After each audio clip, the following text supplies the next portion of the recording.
So before we begin then,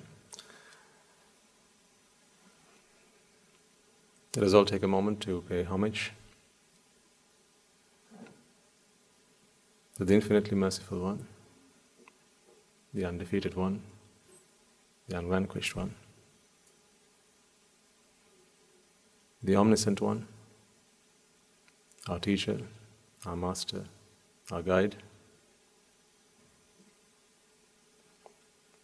reminding ourselves that it is because of His mercifulness today we have the Dhamma to free ourselves from suffering and to cross the ocean of samsara. As we do so, let us also remind ourselves that on this occasion we remind ourselves of our purpose here, why we have come all this way, being grateful to our merits, to our teachers, and renewing our pledge to ourselves to be over and done with this once and for all. Let us bring our palms together in veneration of the Supreme Buddha.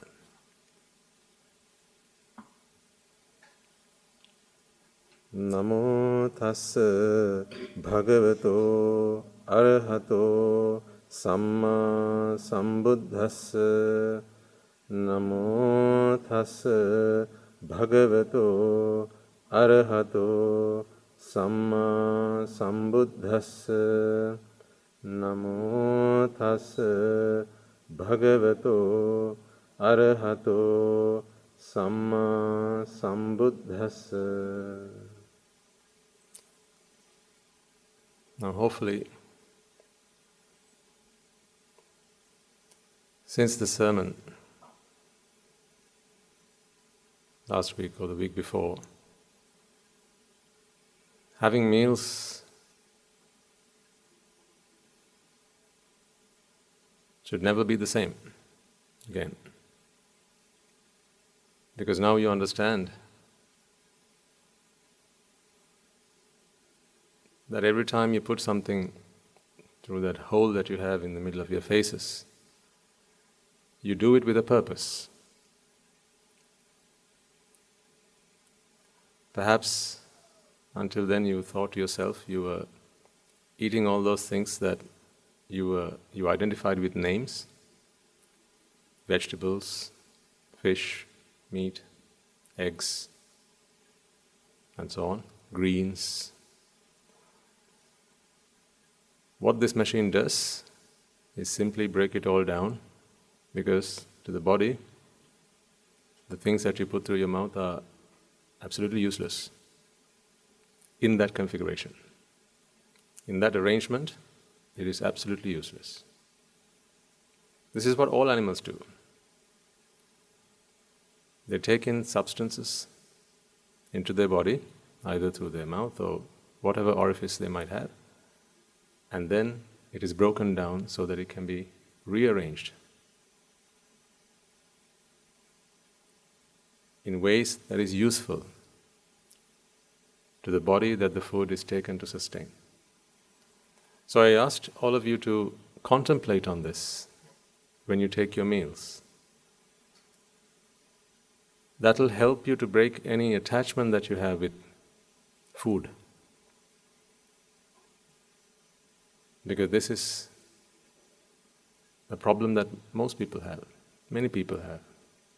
Attachment to food. They struggle to give up. Sometimes you look for variety. Now you have to question, what is variety? Today you eat chicken, and then tomorrow you say, I don't want chicken anymore. Can I have what? Mutton? Then you say, I don't like that anymore. Can I have some beef? Then you say, I don't like that anymore. Can I have some fish? Variety. I mean, often when you look for variety, you're not necessarily thinking about the nutrients in the food. That is not necessarily what you're looking for. You're just looking for variety. Variety for the sake of variety. Because you feel that you're eating something different. And just think about the different ways in which you cook the same food. Today you bake it, tomorrow you cook it or fry it, deep fry it. See, variety. Variety for the sake of it. But once you put it down through your mouths and in your stomach, it matters not how it went in, because whatever goes in, the digestion process starts breaking it down into its constituent parts. Because the stomach and your body doesn't care whether it is fried chicken you ate or baked chicken you ate. So all these differences, all these desires are north of your neck. In other words, it is the mind that looks for these differences. It is the mind that looks for this variety. But you can only begin to contemplate on this once you begin to realize that this is the truth. Otherwise, what do you contemplate on? How do you give up attachment to food without understanding the truth behind it? It is always the truth that can set you free. So wherever there is an attachment in your mind, you can be assured that that is because you haven't understood and realized, comprehended the truth behind it. It is time that we begin to see the world in that way. Whatever attachment you have, it is only because you haven't seen the truth behind it. So that is also good news, because then you don't need to get all flustered and worried about it. If you are attached to this, if you're attached to this leaf, be assured that it is only because you don't see the truth behind it. That's it. So what should you do then? Go to the Devala? Stand on one leg? And eventually your attachment will sever? If you are beginning to understand that it is only because of a lack of understanding, a lack of comprehension, a lack of realization, you are attached to this object, then what do? How do you free yourself? Starving yourself? Now you begin to understand. That is why in Buddhist philosophy, they don't talk about any of these things. These rites and rituals are of little significance. They may come as part of, perhaps, like Lent, for instance, right? It might come as part of a religion, a practice, because it's what unites people. When two people do the same thing, they're united, aren't they? When you were younger and you were at school, if you used to brush your hair backwards, you see someone else brush their hair the same way, you feel some kind of bond towards them, a special bond. You can't explain why, but they just look very similar to you. So similarity we seek because it helps us to form bonds. So let us understand then that wherever you have an attachment, and you're trying to free yourself from those attachments, because by now you understand that attachment only breeds suffering. I think we are all in agreement and in understanding of that truth. Attachment only breeds suffering. So now that we all understand that, let us ensure that we only do the right thing to free ourselves from that attachment. And what is that right thing? Just to realize. That's it. That is why when a Sotapanna, or when one becomes a Sotapanna, you know that they are freed from 3 cankers: Sakkaya Ditthi, Vicikicca, and Silabbata Paramasa.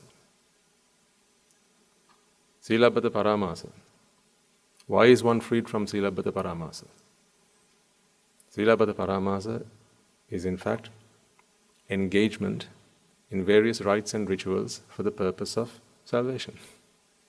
If you understand that your attachment to this is all down to Micca Ditthi, and Samma Ditthi is the only thing that's going to set you free, then what is the meaning of engaging in rites and rituals for freeing yourself from this?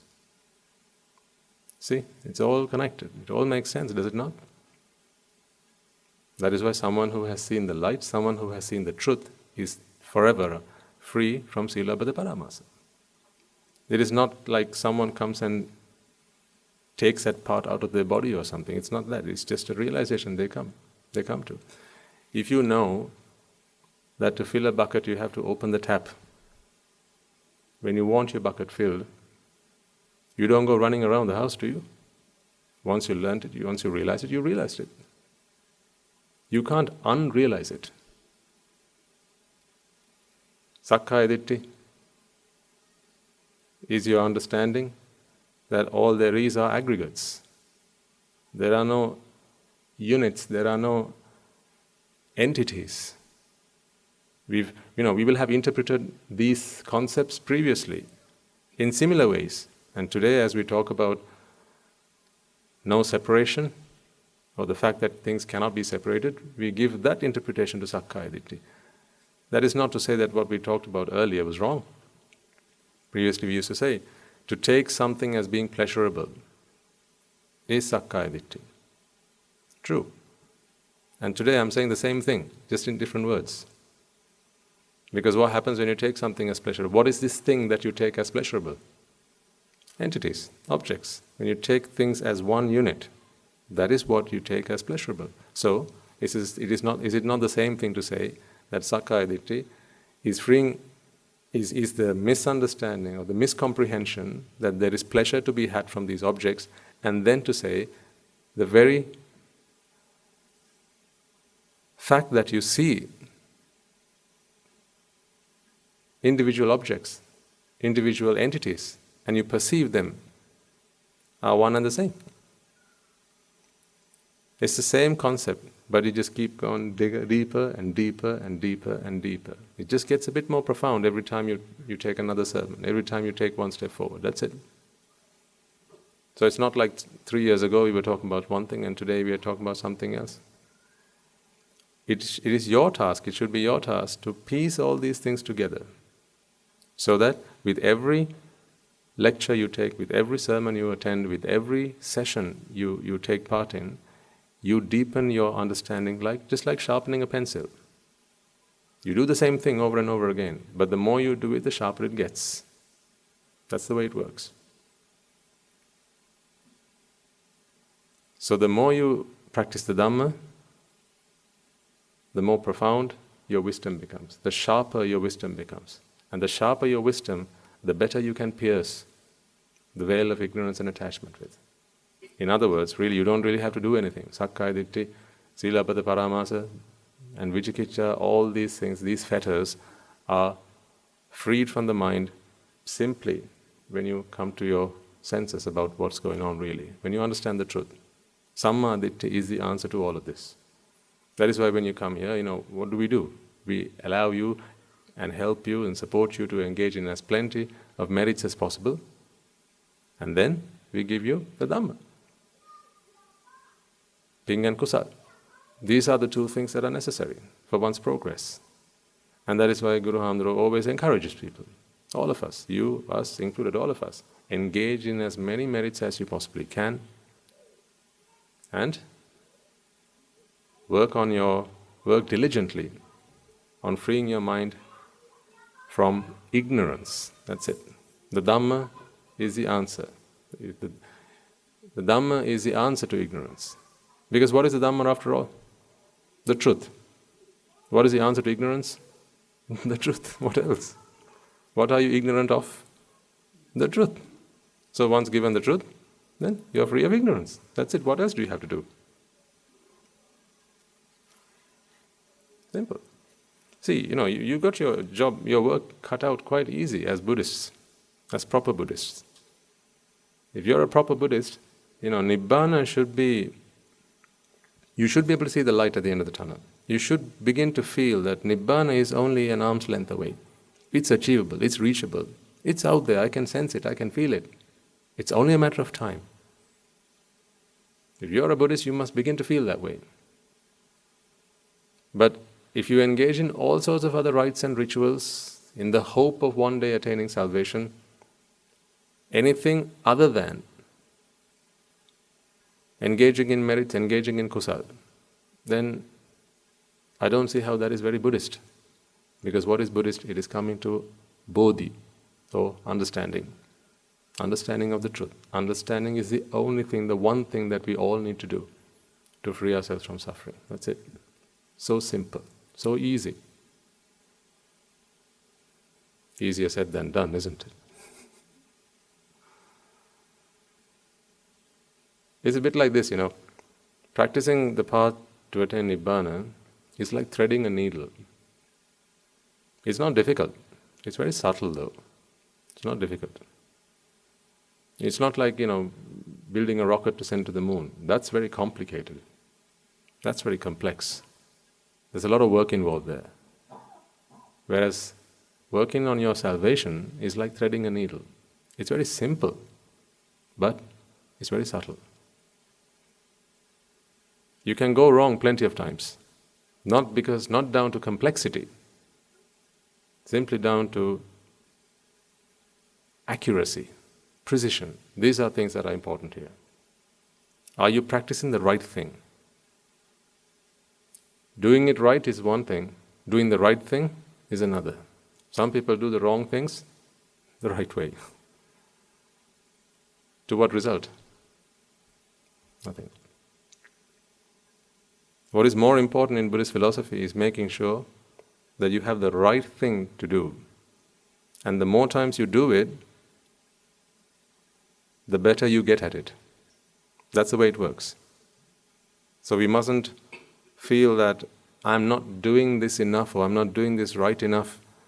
What's more important is doing the right thing. Even if you did the right thing once, it's better than doing the wrong thing 100 times. Because once you do the right thing once, the second time round, you start having gained the results of the first time. Isn't that so? You're going somewhere, you want to get to a destination. You have to go left. Or you're right, my left. You take one step to your left. You take 200 steps to your right. Which one gets you closer to your destination if the destination is over there? The one step or the 200? See, simple as that. What is more important is the number of steps or taking the step in the right direction. Which one? Taking the step in the right direction. That is what Samma Ditthi is. That is why the Noble Eightfold Path starts at Samma Ditthi and it ends at Samma Ditthi. It's a cycle.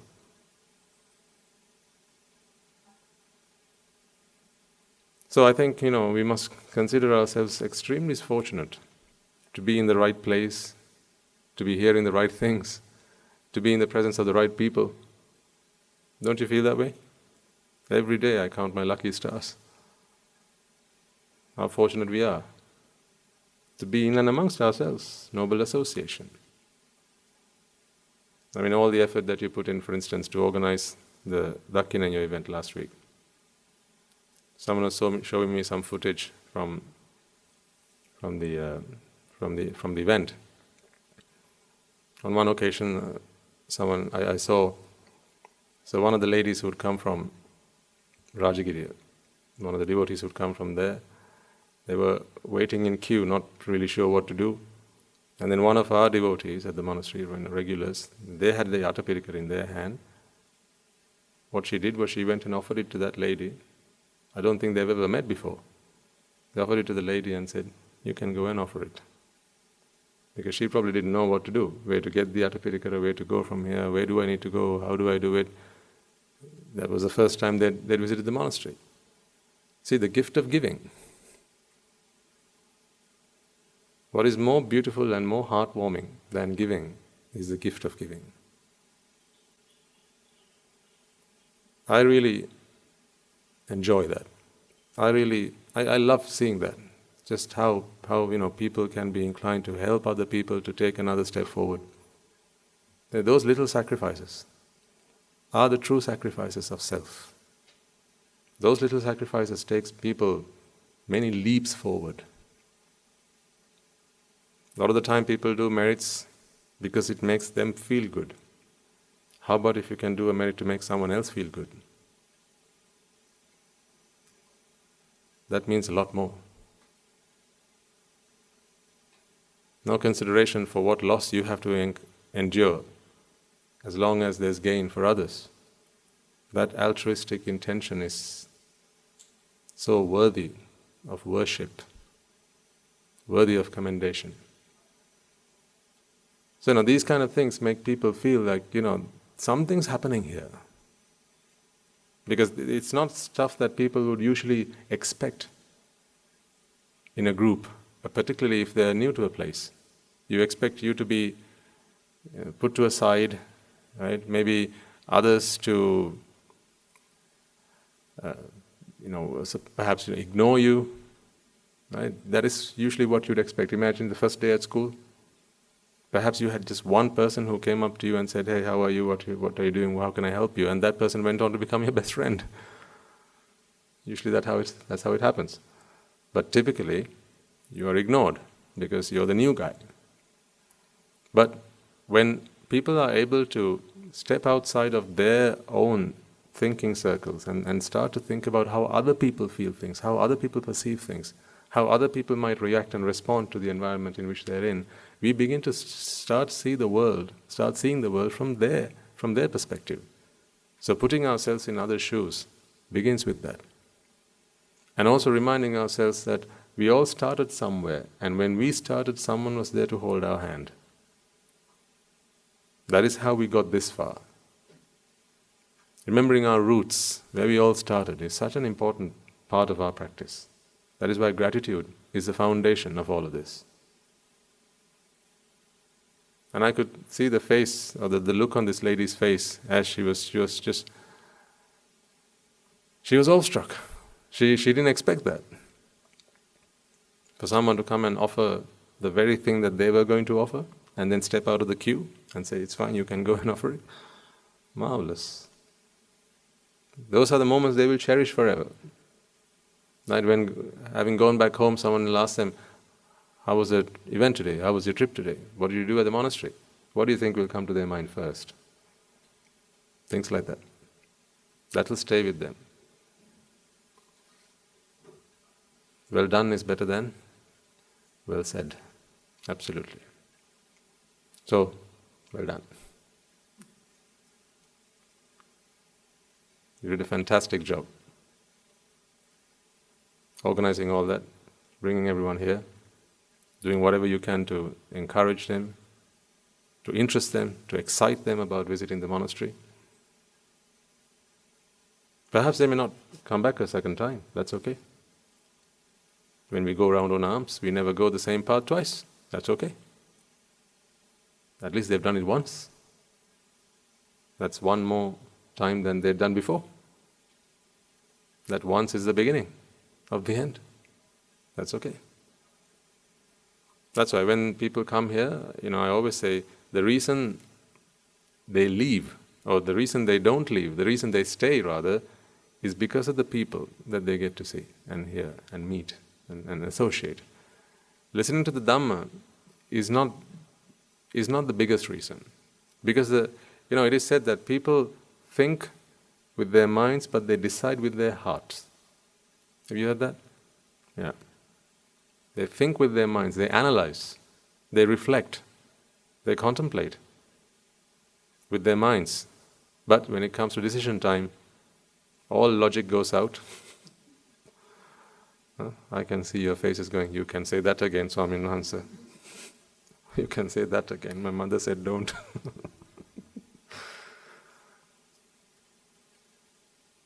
But then all logic goes out and your heart takes over. You become impulsive. Because you have to be okay with the decisions you've made, right? You have to be home with the decisions you've made, and home is where the heart is. So when your heart says one thing, it's very difficult to then override that with logic and rhyme and reason. That is why people are, sometimes people, although they have fights and arguments and all that, they still live together because they can't make their hearts up to say goodbye. Mind is made. It's a foul deal. There's nothing for me to gain. He or she is making use of me. This is abuse, but I still can't let go because my heartstrings tug. That's the most difficult barrier to get over. So, perhaps they came here because they heard the sermons in Rajagiri, but they stayed here and they will come back because they got to associate you. Guru Handra was asking me, what are you going to tell them to come here? I said, well, I'm going to tell them to come and see the people here, because our people is our most precious asset. And our people are not just our monks and anagarikas, all of you. If there's one thing that would define us as a monastery, we pride ourselves in our people, in who we have all become, who we all are, and the way we conduct ourselves towards each other. That gracefulness with which we look after each other. I think that is what stands out for me, certainly. That is what I came here for, and that is what I am here for, and that is what I will be here for. So that's a sidetrack. Coming back to the point. I get carried away sometimes. Forgive me. What was I talking about? Vicikicca and Silabhata Paramas. Yes. So, we talked about chicken a couple of weeks ago. Have you been contemplating on that? I asked you the question, when does chicken stop being chicken and start becoming you? Did you contemplate that? And as you take your meals, do you do that at home now? Good. At least when you are here, because we've come here with purpose. Right? So when you mix your food together, when you eat your food, right? I need you to understand why is it that it is food that we eat, and the fact that once it goes down, in fact, once it goes past your mind, it really doesn't matter what way it goes in. That's why, when they, for people who work in the forces, and when soldiers are out on the battlefields, they get their nutrients in little packs. They're desiccated packs of nutrients. And I don't think it tastes of anything. Perhaps maybe they're flavored, I don't know. Never tried it. But what I do know is, they don't come in the assortment that you normally have your breakfast, lunch or dinner. So they don't have, meat and eggs and milk and all sorts, that variety they don't have. It's just a powder. It's just a powder. So if that is enough, that is because for the body just needs the carbons and the hydrogens and these elements which it can recombine to form what it needs. So let's begin to understand this as a machine. That will help you a lot to take you leaps forward. Begin to understand this as a machine. What you brought here, what you kept on that chair is a machine. That machine has a way in which it operates. It needs refueling from time to time. It needs rest. It breaks and it needs to be fixed. Right? So this is a machine. And that is why you must not think that your machine can do everything that the mind wants to do. It would be wrong to think that. So sometimes people take a lot of risks with this machine, thinking that if my mind can do it, then the body can do it as well. Not true. Not true. You've got to understand this as a machine. And come out of this perception that this is me. This is not me, this is just a machine. This machine works like any other machine. It will break, and then it needs fixing, it needs looking after, it needs maintenance. What you put in here, it will make use of, and the garbage, it will throw out. That's what the machine does. So be mindful about that. So I asked the question the other day, and I ask you again, at what point does chicken stop being chicken? At what point does it become you? What is the answer to that? And if you reverse that process, so we know that it went through the mouth,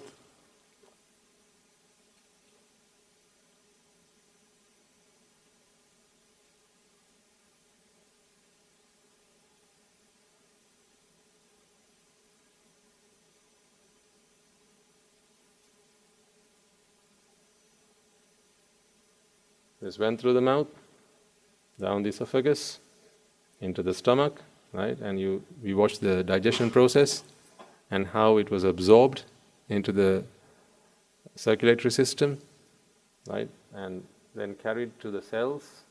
You had the nucleus, where you had the blueprint for how your body is constructed, right? And then the protein synthesis that took place. So when you say protein synthesis, what's really happening is what was put in here, broken down and rearranged. Yeah. So can you begin to understand all of this? Actually, the mouth included. Can you begin to understand or think of all of this as a machine that rearranges stuff? Instead of thinking it as you or part of you or your digestive system, can you start to think of it as a machine that rearranges stuff? Can you? That's good if you can. That's what you should be able to do. This is a machine that rearranges stuff. So what is poop that comes out at the back? Stuff rearranged. That's it. So should it be repulsive? Should you be going, ugh, yucky? At what point does chicken become poop? So if you put the poop back in here, say somehow we shoved it back in, right? And you took it back, the reverse process, right? Now it's back up here, and now in the stomach, right? And they send it up back to the esophagus, and then out through the mouth. At what point does it stop being poop and start becoming chicken? Or say, now you know, if it's the chicken that has become part of your body, let's say you bit a part of your, maybe the inside of your mouth, sometimes, of course, all the time you're swallowing things that already are part of your mouth. There are skin cells, right? Maybe if you cut your finger, you stick it in your mouth, and you try to soothe yourself, right? As you do that, parts of your body, go through your digestive system. And then it goes back in, and what happens then? Just as chicken was digested, now you're digesting yourself. Absolutely. In fact, in your stomach, there's a layer. I think they call it mucosa. Am I right? Thank you. So there's a layer that prevents the digestive juices from digesting the stomach. See how wonderful God's creations are? There's a layer that prevents the digestion of the stomach, because to the digestive juices, it matters not whether it is chicken or me. Therefore, there is no such thing called me. There is no me there. That is why sometimes you have heartburn, and like when you have refluxes, right? You start feeling, it starts to burn your throat sometimes. Right? That is because the acids begins to digest. That is what acids do. Digestion is breaking down. That's it. Nothing special about it. These bonds are broken, and long chains of protein are broken down into shorter chains of amino acids. And then they keep on breaking until you get to individual amino acids, which are then rearranged. Simple as that. Your machine, these machines that you have are so adept to it. They're very efficient at it. That they're very good at. To do what your machines can do in a laboratory, they'd probably have to make a machine half the size of this room to be able to do all that. Because your machines are very adept to it, and they're very efficient at doing it. And it's all so neatly packed in such a small space, isn't it? You wonder, how is that even possible? It's a miracle almost. But that is Vipaka. That is what Vipaka can do. There is no wastage. It's all very efficient, super efficient. The same system that can take your glucose will also take your oxygen. There is no waste. Very efficient. Because wastage doesn't last. If ever there is something that is of no use, very soon it will be cast off. That is how the world works. So at what point can we take the chicken back and out to the mouth, and the part that has been digested and become part of your cell, if we send it back the reverse process, does it become chicken again? So when I say chicken, I need you to understand that there is not chicken as an entity we speak of any longer. What I need you to understand is this is just matter, an arrangement of matter. All things are just an arrangement of matter. So what is this then? It's an arrangement of matter. This is why this can be rearranged and this can be made out of it. That is why this can be rearranged and this can be made out of it. That is why that can be rearranged and, well, you name it. All matter is just arrangements of matter. But we give them names. So let's not think that these things, the names we give are wrong. That's not the point. It's fine to have a name because by names we identify arrangements of matter. That is what we need to get into our heads. That is why they say sanya, the metaphor that the Buddha gives is sanya is like a mirage. See what a fitting metaphor that is. Sanya is like a mirage. Because when you say this is a pen, there is no pen here. What there is an arrangement of matter. We call it a pen. What is the nature of a mirage? What you think a mirage is water, right? It's a pool of water. But is it there? No, but it gives you the impression that it is there, doesn't it? Because there's arrangement. There's an arrangement there that gives you the impression that there's water there. In the same way, matter is arranged here to give you the impression that there's a pen here. So don't fool yourself to think that this pen, this object is a pen. But is it not? What is it? It's an arrangement. It's an arrangement of matter and we can call it a pen. Rearrange this matter and you get a fan. Rearrange it, you get a whiteboard. Rearrange it, you get a fingernail. But when we say finger, you think, or at least you perceive, that there is an entity that is called a finger and it can only ever be a finger and it can never be a pen. That is why when a magician performs tricks, you think that's magic. See, if he had a pigeon in a hat, put the pigeon into the hat and goes abracadabra and pulls out a rabbit, you go, wow. We put chicken. Now hear me out. What? We put chicken through this gob, and out of it, we get a leg, or a finger, or a face, or a nose. You don't go, wow. Why is that? That is because you understand the science behind this. See, it's always where you know the logic, it is not magic. But when man first started eating stuff, right? Imagine man, the first man that ever set foot on this earth, he must have been hungry. He plucked a fruit out of a tree and ate it. Right? Maybe a few hours later, he felt uncomfortable. He didn't know what he had to do. He just felt uncomfortable. And then he probably sat down because he was feeling quite uncomfortable. Right? And then his body takes over. And then all of a sudden something pops out of his backside. And he goes, wow, where did that come from?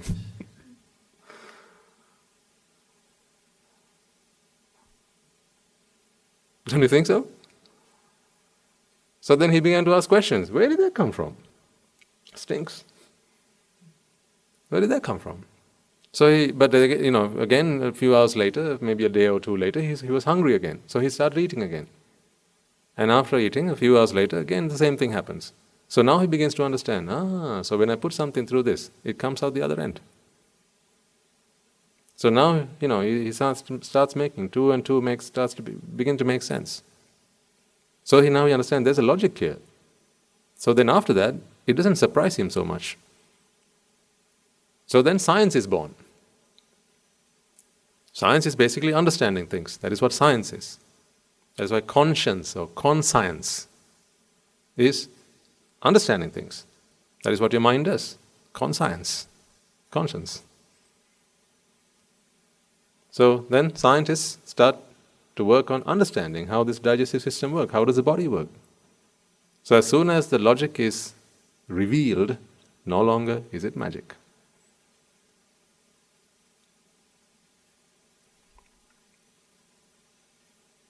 Now the reason sometimes you don't understand the way that you think, some of the actions that you take, some of the decisions you make, which you later on think, why did I do that? I can't understand why I am like that. Why did I do something like that? Why are these people like this? Why can't they speak the truth always? Why do people lie? Why are people so greedy? Why are people so jealous? Why are they like this? It's only magic to you until you understand the logic. So this is what we do in Buddhism. When you come here for the sermons, what we do is we begin to understand the logic behind suffering, the logic behind dukkha, the logic behind the reason why we suffer. That is what the Four Noble Truths are. Is that not what the Four Noble Truths are? The logic behind jati. Until then, you think it's magic. If someone asks you, where do you come from? You don't have an answer to that. At least you didn't. Because we are talking about the you that you sense. Where does that come from? That is why even back then they used to go and ask the Buddha, Sir, this self, where is it? I sense a self. Where is it? I know I was there in my previous birth and then many times before that. Where is it? What is it that carries me forward? Because the body breaks, that I've seen happen, and I know it's going to happen to me, but then I'm going to carry on, that they call the Atma. That was a miracle, it was a magic. How does this Atma carry forward? How does it go from birth to birth when the body breaks? How is that possible? See, these were the questions that people used to have. So they go and ask the Buddha, Sir, how do I transmigrate? How do I do that? What is this vehicle that carries me forward? And the Buddha said, you're asking the wrong question. You're asking the wrong question. Because keep asking that question, you're going down the wrong track. You're never going to get to the logic behind this. Ask the right question. Why do I sense that you are a self? Why do you sense that you are a self? Ask me that question. So then he goes back all the way to explain that it is ignorance. Ignorance is ignorance of ignorance. So once taught the teaching, once given the teaching, he is no longer ignorance of ignorant, or ignorant of ignorance. He becomes wise, he gets to know what ignorance is. And then the moment you become aware of ignorance, you are no longer ignorant. Simples.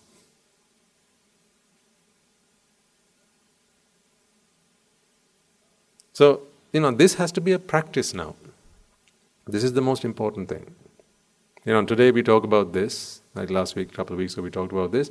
It now has to become part of your practice, ladies and gentlemen. That is so crucially important. So important. You shouldn't be coming here to ask, right, okay, today, last week we talked about this, next week, today what are we going to talk about? Because what's going to take you forward, what's going to carry you forward on your path is the practice of what you already know. It's not the number of steps. If you know the direction, if you know the right direction, right? If you're going the right direction, that is more important, absolutely, no questions asked. But once you are heading the right direction, then it is the number of steps that's going to take you there. Don't you agree? Two people, they're both heading the same way. Which one gets to the destination sooner? The one that takes 2 steps a day or the one that takes 5 steps a day? The 5 steps. But 2 people, again, one goes the right direction, the other goes the wrong direction. Wrong direction, 5 steps, right direction, 2 steps. Which one gets closer to the destination? 2 steps, because they're heading the right direction. But if they're both heading the right direction, now which one gets to their destination sooner? The one that takes the more steps. Therefore, if you know the direction now, it's important that you start taking the steps. I can only guide you. I can't walk your path for you. So this is why as you live your life, as you go about things, I told you when you see the Swami Mahasays come on arms, right, even today, right, can you see if you can perceive the monks, me, as I do the sermon, right, see, even right now, right, if you won't be reminded of this later on after you leave this room, well, do it right now. See if you can see a Swaminathan say here, or is it just matter rearranged? Because whatever went into making this was stuff that went in here.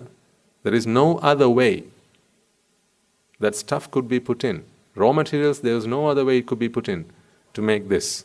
All this was what was eaten. All of this. Yes, there was a DNA, that was just a blueprint.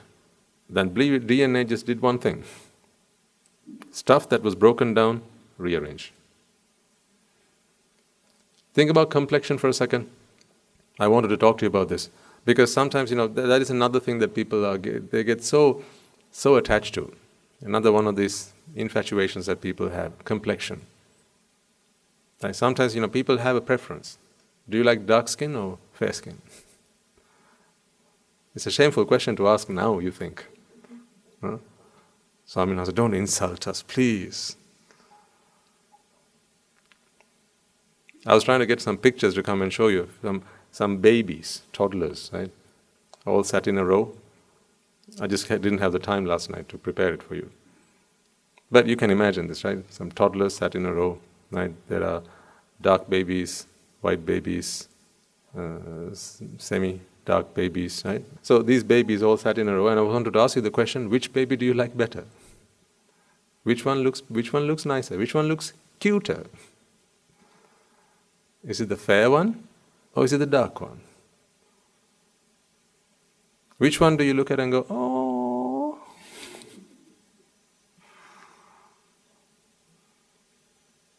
See, when you begin to understand these things, you'll realize all this, these differences that we claim, racial differences, down to complexion.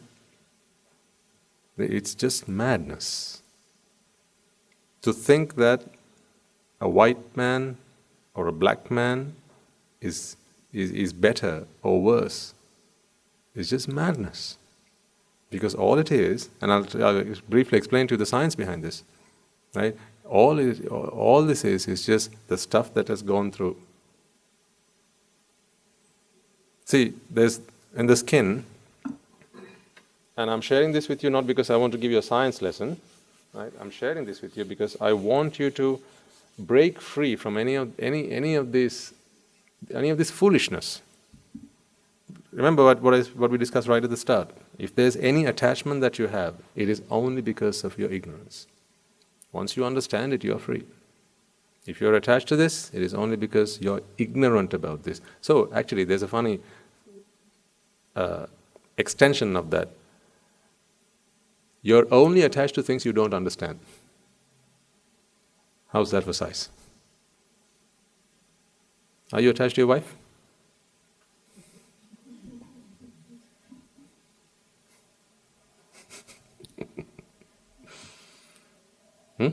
Why is that? That you get it, yeah? I don't understand her, so yes. If you're attached to something, it's because you don't understand it. True? No? Don't you agree? Because whatever you understand, you're not attached to. Why is the Buddha or an Arahant not attached to anything? They understand everything. You can only be attached if you don't understand something. Right, so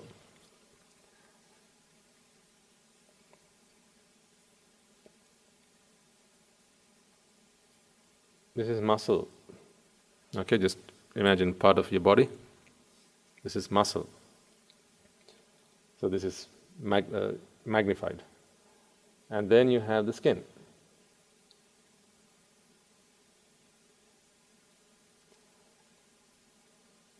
And the skin, in its very simplest structure, has 3 layers. You have the epidermis, one closest to the muscle.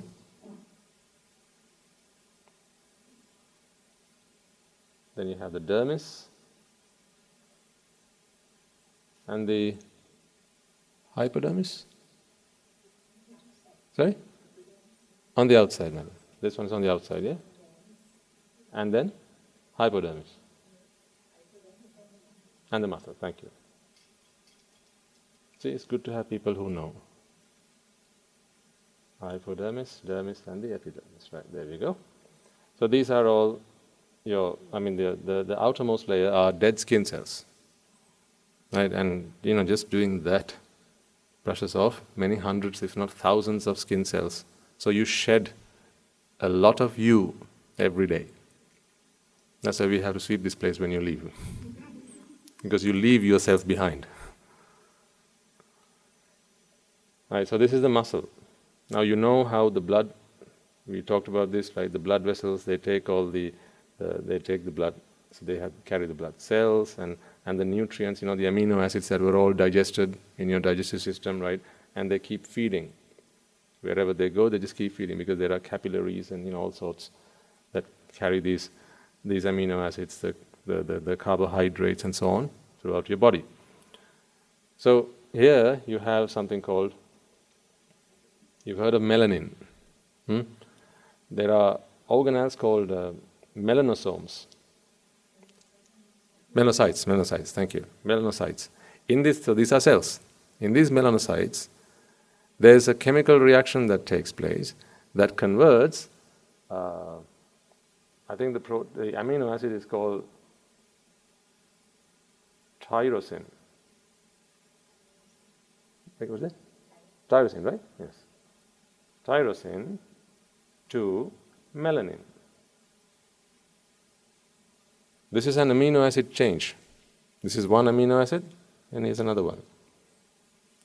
So this reaction takes place in your melanocytes, which are specialized cells that lay in your skin, and what they do is they convert these amino acids. So where did these amino acids come from? From the chicken, yes. Right? So it came from the chicken. So what came from the chicken is actually what gives you your skin color. See how silly we are to think that it is anything more than that. But when people have preferences. I like dark skinned. I like fair skinned. So much so, how come the cosmetic industry is so successful? Because people want to change part of what they look like. Their skin color being, a big part of that. Why do people tan themselves? They like to get a tan. Right? Now, when we have people who visit us from parts of the world where they don't get a lot of sun, right, they go and spend their time on the beaches to get a nice tan, they say. Because what does tanning do? It activates these melanocytes. And so this is the body's natural umbrella, so to speak. To protect each of these cells, they have a nucleus, right? And this nucleus you have to protect it from ultraviolet radiation. And the sun's rays have a lot of UV radiation. To protect this nucleus from ultraviolet radiation, you have the melanin. It's like a natural umbrella. Because what happens if you didn't have it? The radiation affects the DNA, and therefore it causes all sorts of changes in the DNA, and then you get, sometimes it can go into cancer because it starts to reproduce itself, right? That's what the DNA is responsible for, creating proteins, right? And then when it goes into hyperactive mode, or it starts creating stuff that is not what the body needs, right? You get all sorts of problems as a result.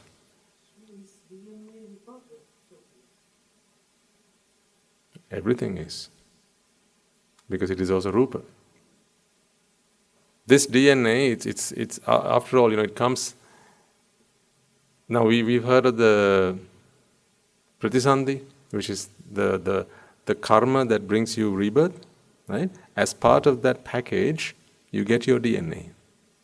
That is why, if you are male, there is nothing you can eat that makes you female.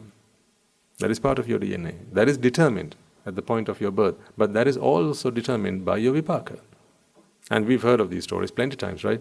How as a result of a meritorious deed someone did, or perhaps a demeritorious deed someone did. They were born a certain way, perhaps sometimes maybe handicapped, maybe sometimes with perhaps blind, right? Because then there may be certain proteins that are not manufactured because you don't have a certain part of DNA. So this is all determined by vipaka. So your karma determines how and what you're going to be born as in the future. Coming back to the melanin, these are your natural umbrellas, and they get unfolded to protect your skin from UV radiation. So the more of it on your skin, the darker it looks. Because what that melanin does is, when sunlight falls on it, it reflects more of it or less of it. The reason this is dark, the reason this is, what color is this? This is black, right? This clap is black. You say this is black because much of the light that falls on it is not reflected back to you. That is why you say this is black. So this is white, this part. That's because much of the light that falls on it is reflected. So therefore, there has to be something in here that absorbs or reflects the light that falls on this. So that is all that melanin does.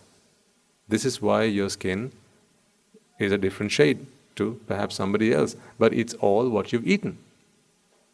So it is the chicken that you ate that has given you the color that you are. That is why people ask, what should I eat to be fairer? If you ask mothers, they'll tell you. Have carrots and all sorts, right? If you eat these foods, you become fairer, people say. And there's a lot of research that goes into that. Nutritional scientists are always on this because people want to either be fairer or darker. They don't sometimes like the complexion of their skin. They want to change it, and then they try and do all sorts. Now, if it is for medical reasons, for practical reasons, I understand. But if it is purely for cosmetic reasons, right, you got to take a lesson in Buddhism. That's the answer.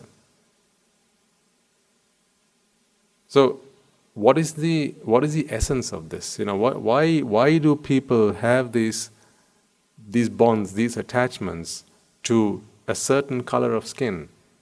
That is because they don't understand where it all comes from. They don't understand the science behind it. They don't understand the logic behind it. Because they think when they see a fair person or a dark person, they think that the person is dark. They think that the person is fair. They think there is part of the person. She's a fair girl. Or he's a dark guy. And it runs so deep that they start discriminating. See, all this discrimination is because of a lack of understanding of the Dhamma. To think that the color of the skin is part and parcel of one's identity is pure madness, don't you think? It is not a part of their identity. It is purely a part of their physical bodies. That's it, not their identity. But when you think that this body is me, now it becomes part of your identity. It becomes that by extension. Now here's another thing to think about.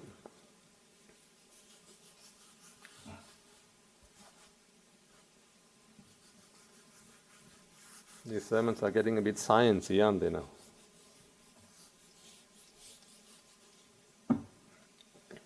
But hopefully it's nothing too complicated, right?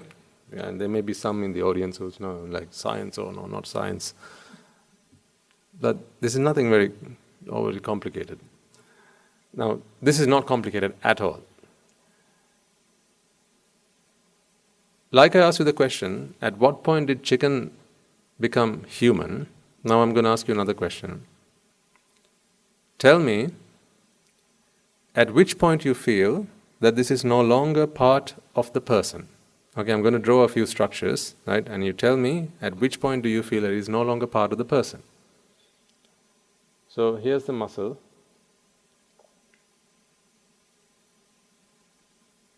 So let's say this is the arm.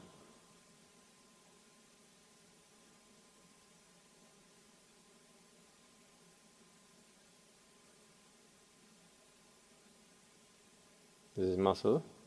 You have the blood vessels and all sorts, right?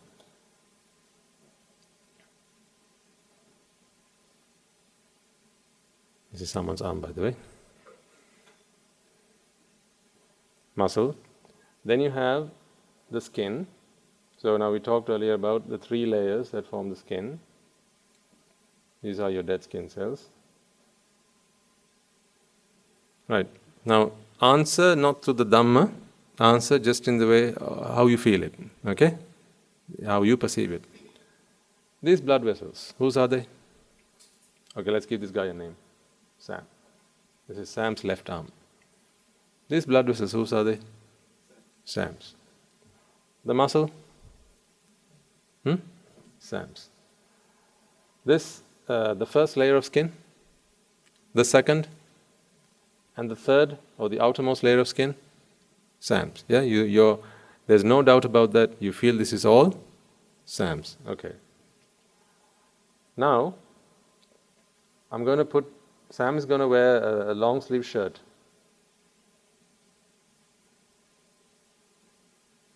Sam's now wearing a shirt. Okay? Now this is cloth. Yeah? So this is blood vessels, muscles, skin, and now this is cloth. How about this cloth? Also Sam's. Alright, so this is just a shirt. Let's give him a jacket. He puts a coat on above the shirt. Right now he's wearing a coat. What about the coat? That's also Sam's? Yeah? Okay. I'm going to put another coat next to it.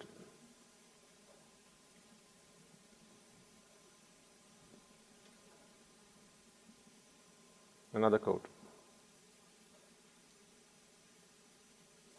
What do you say? Sam's? No longer Sam's? Someone else's now. So this is Sam's. Yeah? So this was Sam's shirt, this is Sam's coat. Now I put another coat there, and now you're not certain what you have to say. Well, this is just fabric. 2 layers of fabric touching each other. Why don't you say it with such ease and confidence as you did earlier? If this was Sam's, why is this not Sam's? Because now you'll say, well, okay, if you say it's distance, right, let's keep putting on more layers. I had a friend like that. I had a friend who he liked to take clothes for his family in Sri Lanka. He used to go to university with me back in England. He used to like to take clothes for his brothers. He had a good few brothers in Sri Lanka, and of course, in the cabin they have a weight limit, right? You can't take more than 35, 40 kilos. So what he would do,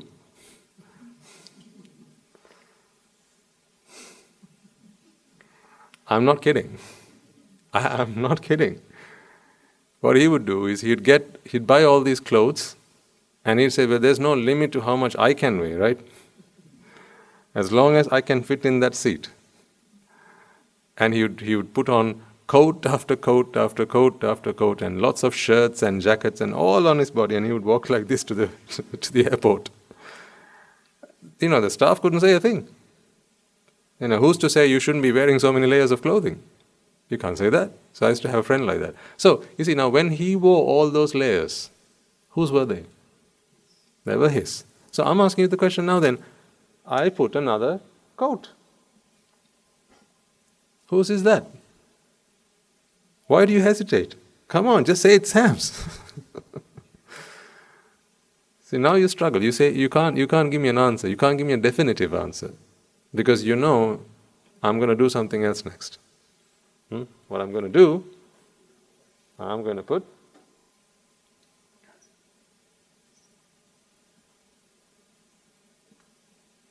put another hand next to it, another arm.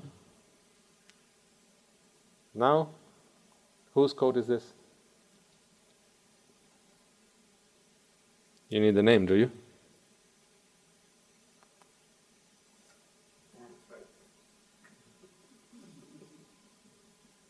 That's Nicky. So whose coat is this now? Nicky's. How do you say this? Why do you feel that this is Nicky's and this is Sam's? Because all we're doing is putting two layers of fabric next to each other. When skin was like that, you had no problem. There were layers of skin, right? And then there was layers of, like there was a vest perhaps, and then there was a shirt, and then there was a jacket, and all the while you kept saying, this is all Sam's. Now I put another coat next to that coat, and now you begin to say, that's not Sam's, that's Nicky's. Why? And then in a moment I'm going to put this arm here, well, there's another shirt here, and then the skin, and then muscle, and blood vessels, and muscle again, skin, shirt, and coat. How much of this is Sam's? How much of it is Nicky's? Why do you feel that way? This is such an important question to ask. Although it might seem like something so simple, right, and something so obvious, this is such an important question to ask. Why do you perceive that this is Nicky's and this is Sam's, when in fact all we've done is put two layers of fabric together? That's all it is. Literally two layers of fabric, one next to the other. Why do you feel one is Sam's and one is Nicky's? In fact, if Sam likes Nicky, and Nicky likes Sam, right, they will try as much as possible to keep those two layers of fabric together. That's what they do. They keep the fabric together. Right? But if they stop liking each other, now what they'll do is they say, take your arm away from me, please. Move. Don't touch me. Because Sam feels that all of this is Sam's just as much as you do. He feels this is all Sam's, and from this side on, that is Nicky's. And Nicky feels the same. This is Nicky's and this is Sam's. Where does this all come? Where does all this come from? Why do you feel this way? Why do you perceive this way? See, this is what we call separation. See, everything I've drawn on the board here now, can you not separate into two categories? What are these two categories? Sam's and Nicky's. See, you can separate. And this is not just the knowledge of separation. You actually perceive that separation. You actually perceive it. Deep down inside you can sense that that is why, if Nicky and Sam, say, let's say they've got a crush, Sam's got a crush on Nicky. When Sam moves his arm closer to Nicky's, and it's not even their skin that touches each other. It's just the fabric. Right? If Sam's coat touches Nicky's coat, he feels a tingle going down his neck. He feels excited. How? All that's happened is fabric has come into contact with fabric. So then we should be able to just take two items of fabric, put them together like this, and feel the same way. We don't. But put your arm through this, get someone else to put their arm through that, and now touch these two. Now you feel something that wasn't there earlier. Why is that? Think about this. Why do sometimes people, when they have someone they like, right, if they get perhaps, say Nicky sheds a strand of hair. People do this sort of thing, so for sentimental reasons. Sam will pick it up and he'll take it home. Put it in his book, or put it in a wallet, or maybe under his pillow. And he'll feel that he's got Nicky with him.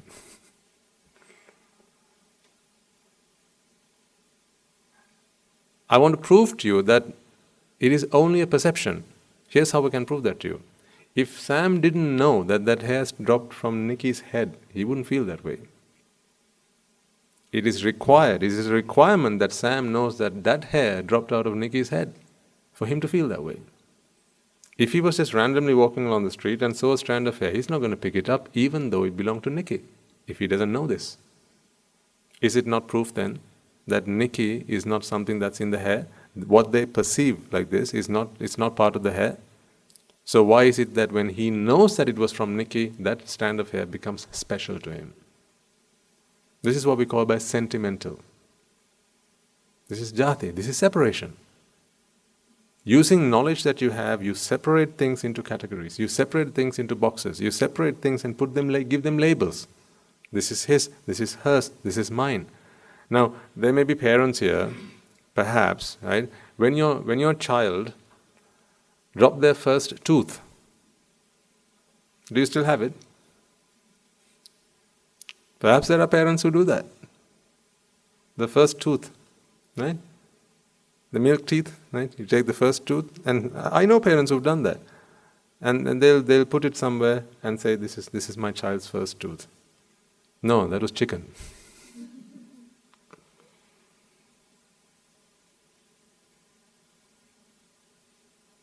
Sometimes the umbilical cord. The umbilical cord that connected the mother and the child after the child is born, the firstborn, sometimes, very special, right? So they cut the umbilical cord, put it in a bottle of formalin, and they keep it to a side. What do you think that is? Chicken. So why struggle so much? You can go to the supermarket and buy some.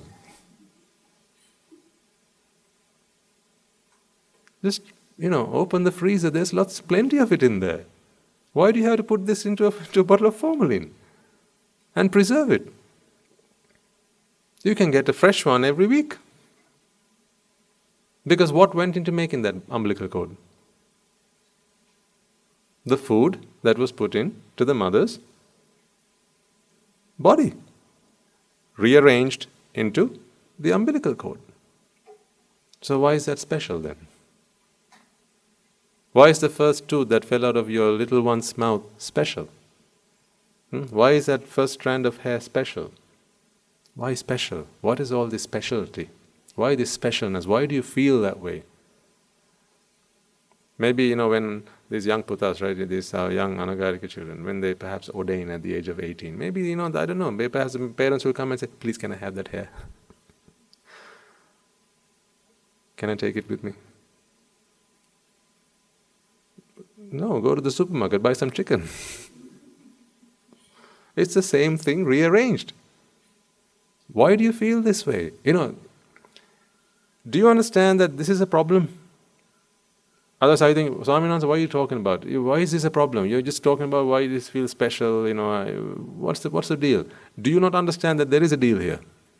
This is a problem. It's a big problem. Because something that does not exist in the object, you perceive. These are hallucinations. You're hallucinating. Is that not a problem? It's like seeing ghosts. See, I can't see the cat on the roof, but you can. It's not there, but you still see it. That's madness, insanity. So then we need to treat this disease. This is a mental ailment. Why do I say this? It's because as long as that exists in your mind, this disease exists in your mind, you suffer. You suffer. See, that tooth, your child's tooth, in a bottle or a jar somewhere at home, right? If someone were to take it, how would you feel? Say there was a fire in the bedroom, right? Perhaps if you as a mother, right, feel so attached to your child, right? Maybe the one thing, if you were given the chance to save, would be that tooth, because you have such sentimental value. Maybe your parents, perhaps, still keep some of the things that you used when you were younger. Maybe the first bicycle that they rode, maybe the first nappy. I don't know. Do they still have the nappy as well that you pooped in? Maybe that's still at home. Who knows? Maybe the first hairband that you girls wore, maybe they still have it. Maybe the first toothbrush that you used, they've still got it at home. Maybe the first shirt, maybe the button that came out of it, maybe the shoes, maybe they still got it at home. See, sentimental value. I don't know about the senti, I understand the mental value part. It's not actually senti. Senti is what, 10, right? No, 100. Senti is 100. I don't think it's sentimental. I think it's mega mental. Very, very, very mental. It is a problem. It is a problem because of that they suffer. See, fear comes in after that. What if? You try and touch some of those things. If you drop it, they're going to get furious. Sentimental value. Maybe sometimes your grandparents, perhaps there are heirlooms that get passed down from generation to generation. Now, think about antiques and maybe the things that you have in the museum. Why are they of so much value? Just think about it. King Rajasingha, his slippers. If we put it on eBay, how much do you think they'll sell for? The same as my slippers? No, because those were the slippers that King Rajasingha wore. So there is something about Rajasingha in the slippers. What? My question is what? The chewing gum that Britney Spears chews, you can buy it for $300. What goes into the chewing gum? Chicken. Once she sticks it in her mouth, right? It's got maybe dead skin cells from the insides of her mouth and maybe some saliva. All of that is secreted and generated from the chicken that she's eaten. But you can't even buy a whole chicken for $300. It doesn't cost you that much. A whole chicken doesn't cost you $300, but that chewing gum, which you can't even eat again. Even if you could, you wouldn't. Because it's whose? It's Britney's. See, celebrities, the things that they've used, they are of tremendous value on the market. You can buy them for a lot of money. Thus I'm asking you, what is it about King Rajasingha's slippers that makes it special? Why do they have this antique value? I ask you. Maybe you have an old chest of drawers at home. Right? Perhaps you're saying, this is 300 years old. It was passed down to me from my generation, from my ancestors. Right? We've had this in the family for 5 generations, 6 generations, 10 generations. It's 300 years old, 400, 500 years old, in the 1800s. I'm asking, where does this value come from? Why do you feel that they're so valuable? See,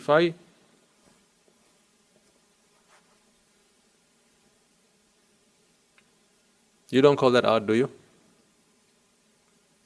Well, if Michelangelo drew that, or if Picasso drew that, you won't allow this board to be erased.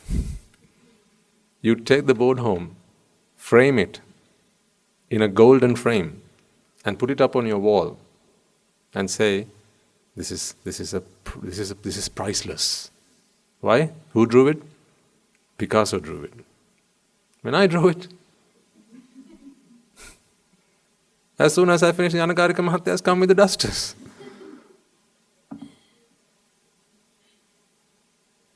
And all the effort I put in to try and explain this pristine Dhamma to you, you have no concern or care about it. You just erase it all. That's why, to save you the trouble, I erase it before I leave. But if Pablo Picasso drew that, if I erase it, you'd shoot me. Why? Where does all this come from? Where does this value come from? Is it intrinsic? Is it in the object? No. It's all to do with perception. Because you separate. This line is my line. If Picasso drew that, it's his line. See? What about the line makes it mine or his? What about the line? They were both drawn with the same pen. It was the same pen. The same ink, but not the same hand. Huh? What went into making those two hands? My good friend my good friend Picasso, right? My good friend Picasso, he and I, we go to the same restaurant. We go to the same restaurant, we order the same dish, he has one half, I have the other half. 2 weeks later, I come and draw this on the board, right? And he comes and draws another one on the board. Which one is more precious? The one that he drew. But we both ate the same chicken from the same restaurant, and the chicken came from the same farm. What makes his drawing so special? Why is Rajasingha's slipper so special? I ask you.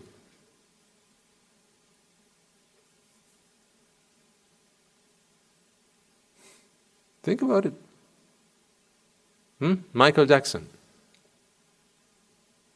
You can get the stuff, the gear that he wore, his jacket, his hat, that iconic hat, as he did the moonwalk, right? Those shoes.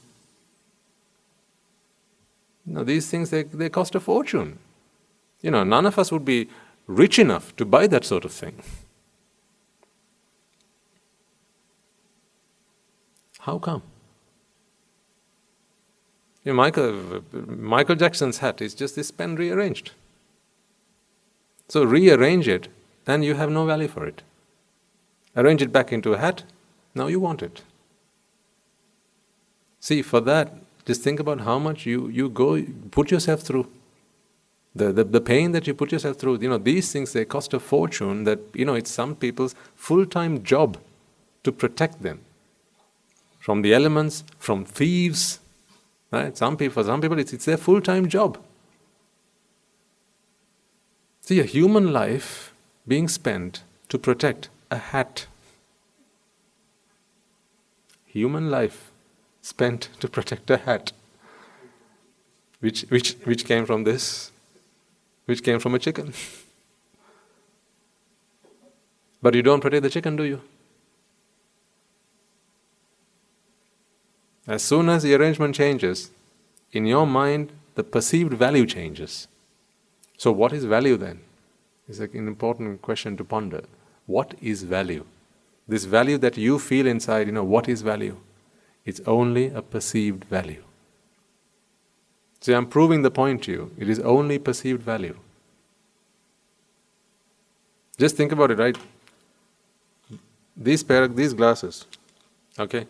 These glasses, imagine I gave this to somebody, someone famous. If I said, would you buy these glasses? You'll say, Swamina, it's second hand, used, old. If you give me some money, I'll take it. You might tell me. I have to give you money to take the glasses, you might say. Okay? But let's say I give these glasses to somebody as a gift. Okay? Maybe I give this to a famous actor. Or a well-known personality. And then they wear it for 3 days. Then they say, my glasses are for auction. Are you willing to buy? There will be a long queue of people. What changed? Ownership. What is ownership then?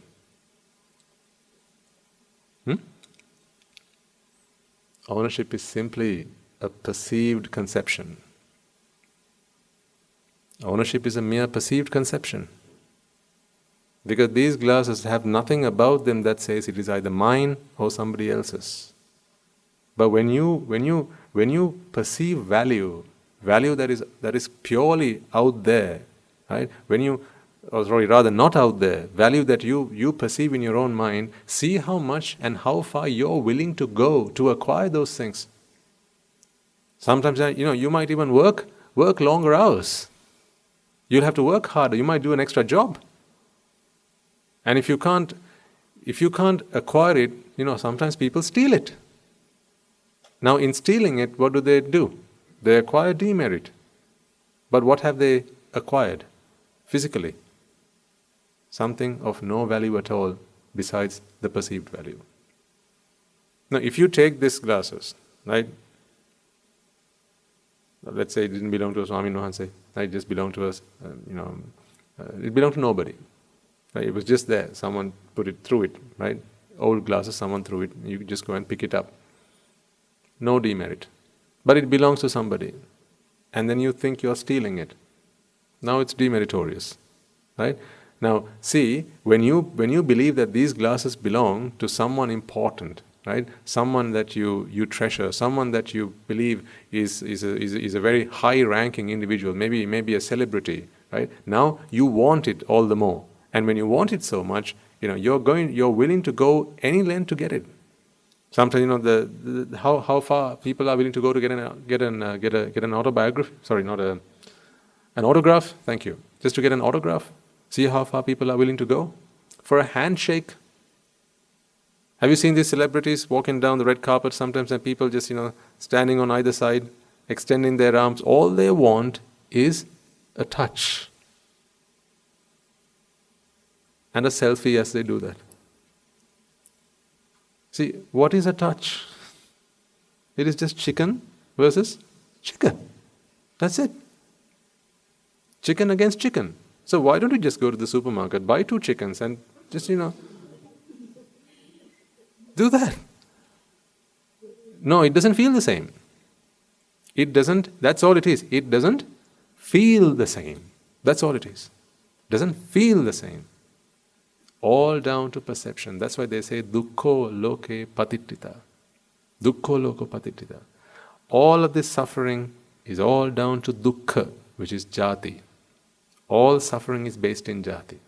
Have you seen how people line up just waiting for people, their celebrities to come and just give them a wave, or maybe just hold their hand, just tap their hand, maybe for a picture. Sometimes they'll wait for hours, sometimes maybe even days. Isn't that suffering, don't you think? Don't you think that's suffering? Just standing in those queues, without anything as much as a sandwich to eat. If they're feeling hungry, they have to wait in queue, because if they jump out, then someone else is going to come and take that place. But they're willing to go all that length.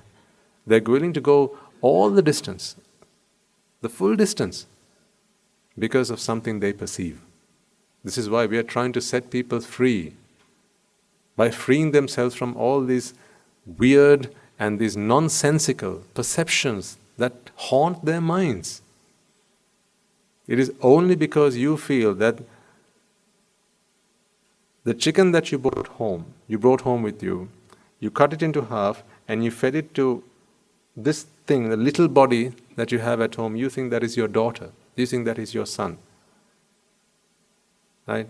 You perceive them as your son, but all they are is the food that was put there. It's just matter rearranged. But when you perceive that is your son, that is your daughter, you suffer tremendously. You suffer. Separation. This is what separation is. Rearrangement of matter, you separate as entities. That is what separation is. And that separation happens because of jati. That is what jati is. Remember the other day I said jati is type. Right? Is the better word? Type. So these are types of things. Types of pens, types of leaves, types of microphones, types of dusters, types of boards, right? Types of all sorts. Types. Black types, white types, fair types, dark types. Types. And when you say something is of a type, you separate things that relate to them together in one bundle, in one pool. And you say this is all part of that. This is that separation. See, if the body did that, just think about it. Right? Your mind does it and you end up with suffering. If the body did that, you'd die of hunger. You'd die. If the body was so focused on type, right? If the body, the actual body, if your body was so obsessed with type, you would never be able to eat anything and digest it.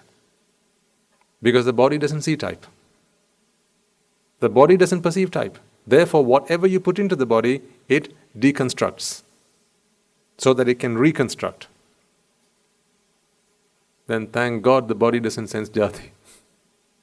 Thankfully, the body doesn't sense jati. Because if the body did sense jati, then you wouldn't be able to eat half the things that you eat right now. It will say, no, I only eat chicken, I only eat fish, I only eat this, I only eat that. Give me pumpkins. Right? That's what the body would say. I only eat apples, I only eat oranges. But the body doesn't. But you do, right? Mentally. Thankfully, the mental problem that you have does not extend to your body. Otherwise, your bodies would have such a tough time. See, this is all perceived, ladies and gentlemen. Break free from this perception. You can't break free, just like 3, 2, 1, at the flick of my fingers, break free from it. It doesn't work like that. What helps you break free is understanding of the truth.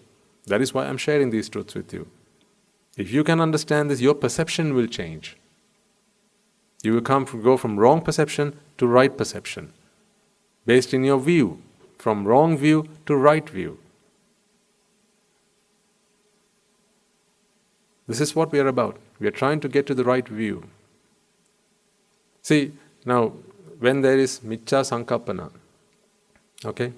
Sorry, when you have a miccha ditti, that leads to miccha sankalpana, kama sankalpana, vyapada sankalpana, vihinsa sankalpana. All these types of sankalpana, all these thoughts, right? They are all based in separated things. What is karma after all? How can you sense sensuality? To feel sensuality, you must have a desire that you lust, a desire of attraction, whatever that object is. It can be a physical thing, right? It can be a mental thing, perceived only in the mind. Kama sankalpana. These are sensual thoughts. So to have a sensual thought, you must be able to perceive that as a separate object. Otherwise, how can you have sensual thoughts? Just think about it. I had, say, building blocks. Okay? I configure it in one way, arrange it in one way, and let's say we have a train. I can arrange it another way and say we have a bridge. Okay? Now, for as long as you understand that these are only blocks and their arrangements, right? For as long as you perceive it in that way, but you don't. You always perceive that there's a bridge and there's a train. You perceive them as two different objects. But at least if you know now, this is just blocks in a particular arrangement, you don't have a particular affliction or affection to one or the other. That doesn't exist. Because all you perceive are the blocks that make it, and these are just arrangements. But when you can't see that as just an arrangement, if you see them as entities, now you think there's a bridge and there's a train, and then you have an affliction or you have an affection. That is kama sankalpana. Don't you see kama sankalpana? This is one of the best examples of that. Yeah. Sam likes Nicky. Where does that come from? And Sam not only likes Nicky, Sam likes Nicky's things as well. See, first Sam likes himself. Does he not? Everybody likes themselves, don't they? If nobody else does, at least I like myself. So Sam likes himself. Sam likes his body. Sam likes his shirt. Sam likes his coat. Right? And then Sam also likes Nicky. And because Sam likes Nicky, Sam likes Nicky's shirt. And Sam likes Nicky's jacket or coat. See? By extension, everything in this world you can separate into groups.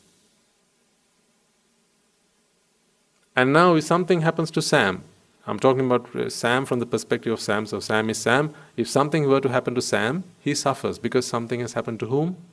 It's happened to me.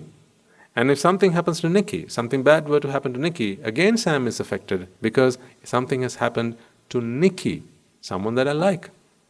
Kama sankalpana. See? And if something were to happen to Sam's shirt, Sam suffers. If something happens to Nicky's shirt, again Sam suffers. Say Sam got Nicky a necklace or a dress for her birthday, and maybe say the dog has chewed on it. Now Sam suffers again because that is Nicky's shoes or Nicky's dress. But if it was just a dress in a store, Sam walks into the store and there's a dog chewing on a pair of slippers. Does Sam suffer? No. But Sam buys a pair of shoes, gives it to Nicky, and now the dog chews on it. Now doesn't Sam suffer? Now Sam suffers. Why? Because it belongs to Nicky. When that pair of shoes is separated, which is because he perceives it as a separate thing, you see, remember we talked about this one day. In this world, as the moment you start to sense self, you separate everything as either being mine or not mine. That is the basic separation that happens.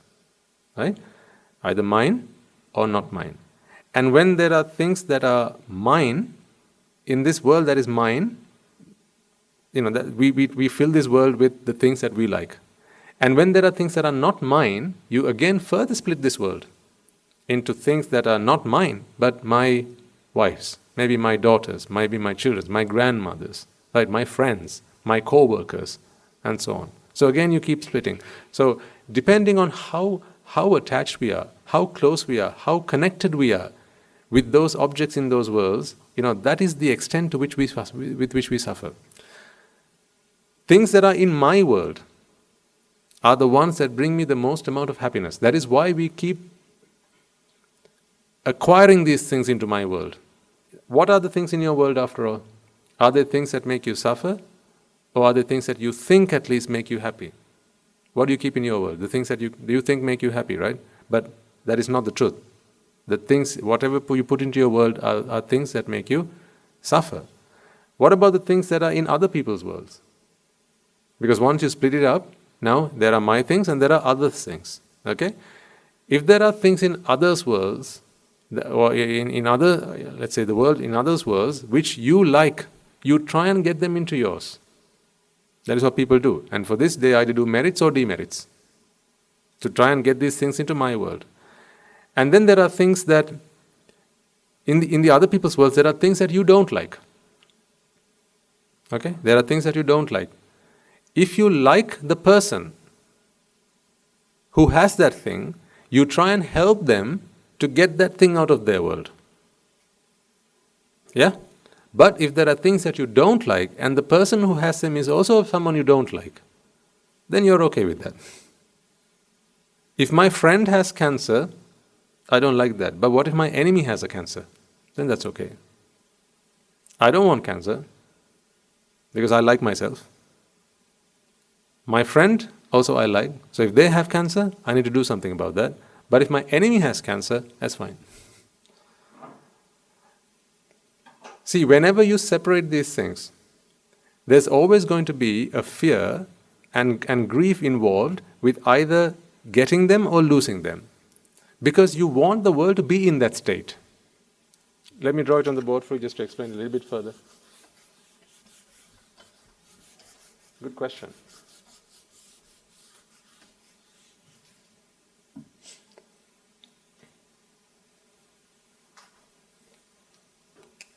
So this is the universal set of everything there exists. This is everything that exists. And this world we can split in two.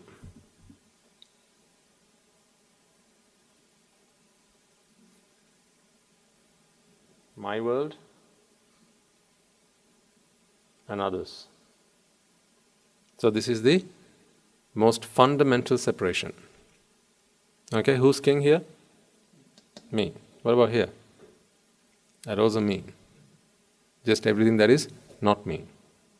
So really, I am the king. Because if this king dies, which world dies? Exactly. Both. Okay? So there's me and there is the others world.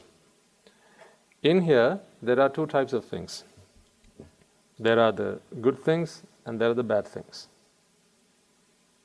So good things meaning things that I like, things that give me pleasure, things that give me happiness, and bad things are things that take that happiness away from me. They steal my happiness. I don't like them in my world. So, what is life then for this person is to have more of these things and less of these things. That is what people's life is all about. To acquire, gather more of the things that you like and get rid of the things you dislike.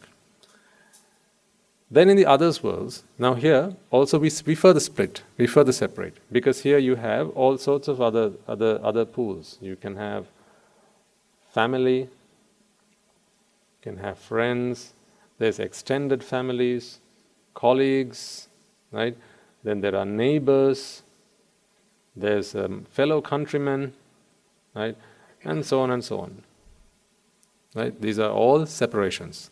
So now if you identify yourself as a Sri Lankan, then here there are Sri Lankans. So when there are Sri Lankans, there's everybody else as well. So this world is very binary. Because see, here's the first binary split. That is why the world is binary. This is the first binary split. Me and not me. And then once it's not me, then everything else can also be split using the same logic.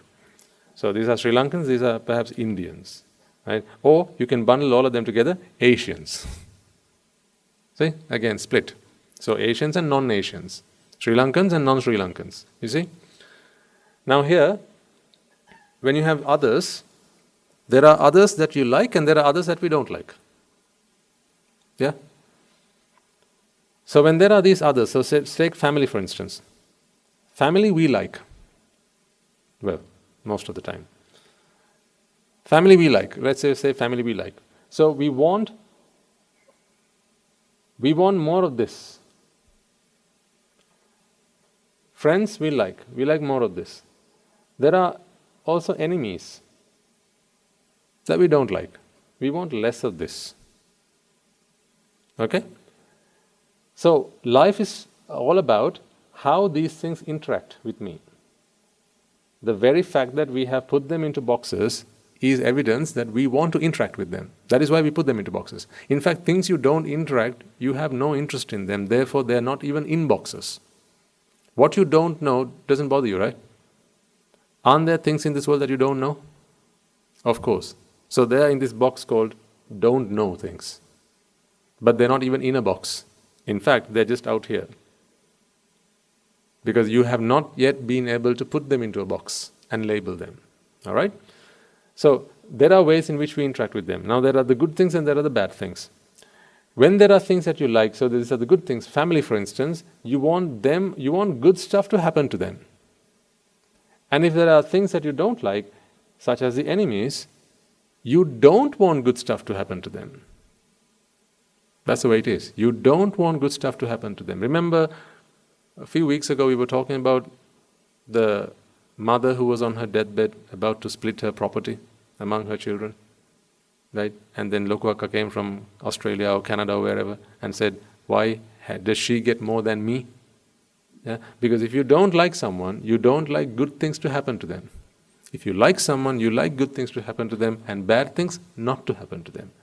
If you dislike someone, you want bad things to happen to them, but good things not to happen to them. See how evil we are?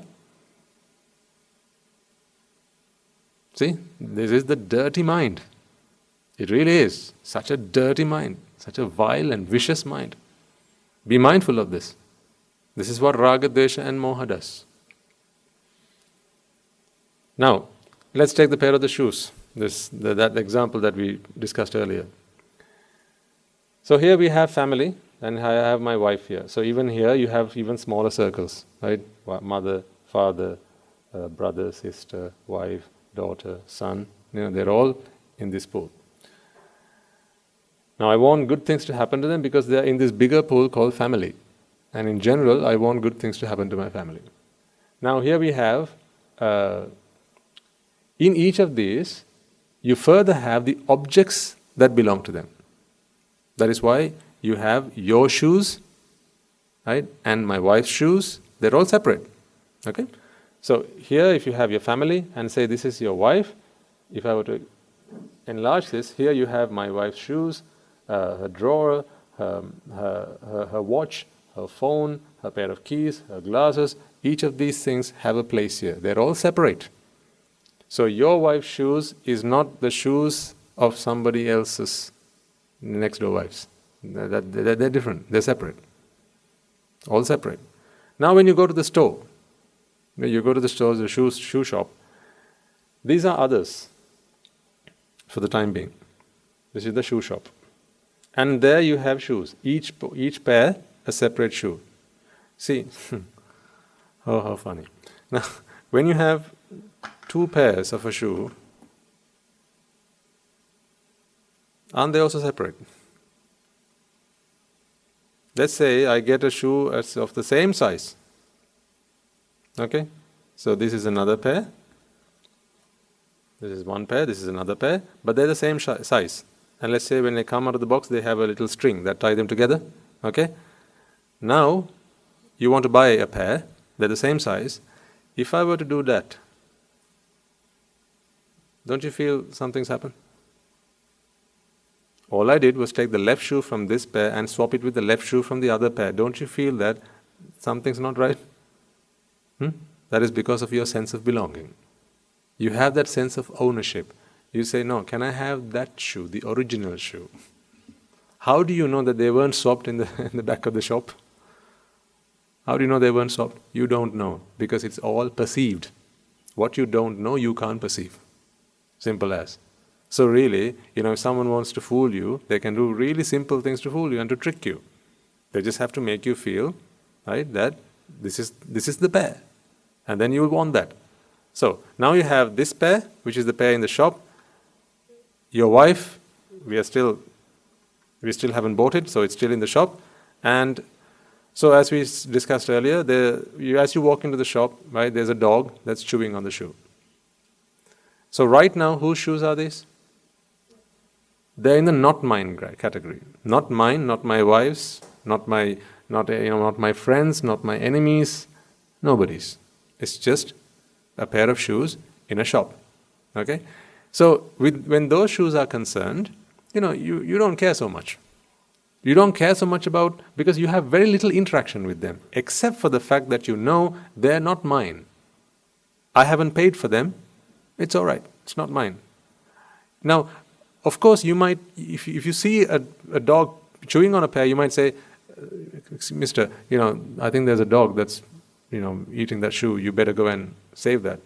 But if they don't do that, does it bother you? It doesn't bother you.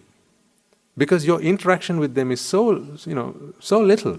Very, very, very little interaction with them. You don't have the same connection, that emotional bond, emotional attachment, as you would perhaps to a pair of shoes that would be in this box.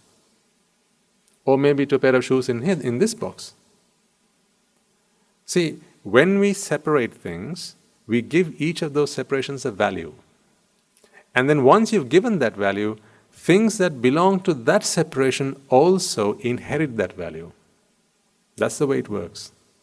Because I love my wife, I also love her shoes.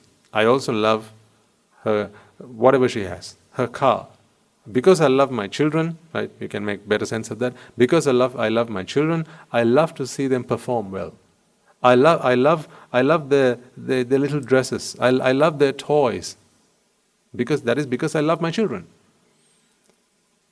This is by extension. And this is inheritance. When you pass on that, when you have those bonds, when you have those connections inherit down the line. That is what's going on here. Now this is why, see, that pair of shoes, let's buy it. Okay? You paid money to the shopkeeper, and now he thinks it is no longer his, and you think it is yours. Like, let's all say that again.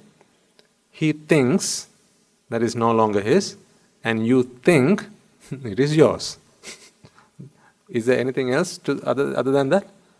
To a purchase? No, it's just a matter of your perception. That's all. That's what business is. So now that we've paid for the pair of shoes, we take it out of that and we put it here. This is the wife. And the things that belong to her. Because of your connection with this being so strong, therefore, things that are now in here affect you strongly. Whereas the same pair of shoes, when it was here, it didn't affect you so much because this interaction is almost non-existent. It's there, but it doesn't affect you so much. But once it's here, all you did was what? Pick up, put it here. That's it. That's all you did. See, if I were to erase all this, okay? If I were to erase all this, here's what an arahant says. What was here is now here. What changed? What was here is now here. What changed? Nothing. Here's what you see.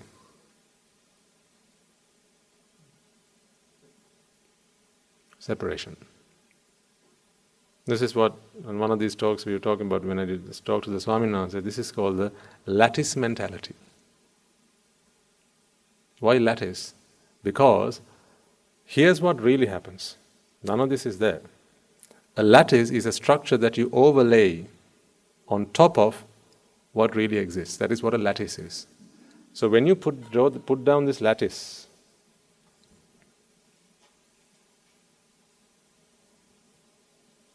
when you place this lattice on top of what really exists, now you see that things shuffle, things move around from place to place.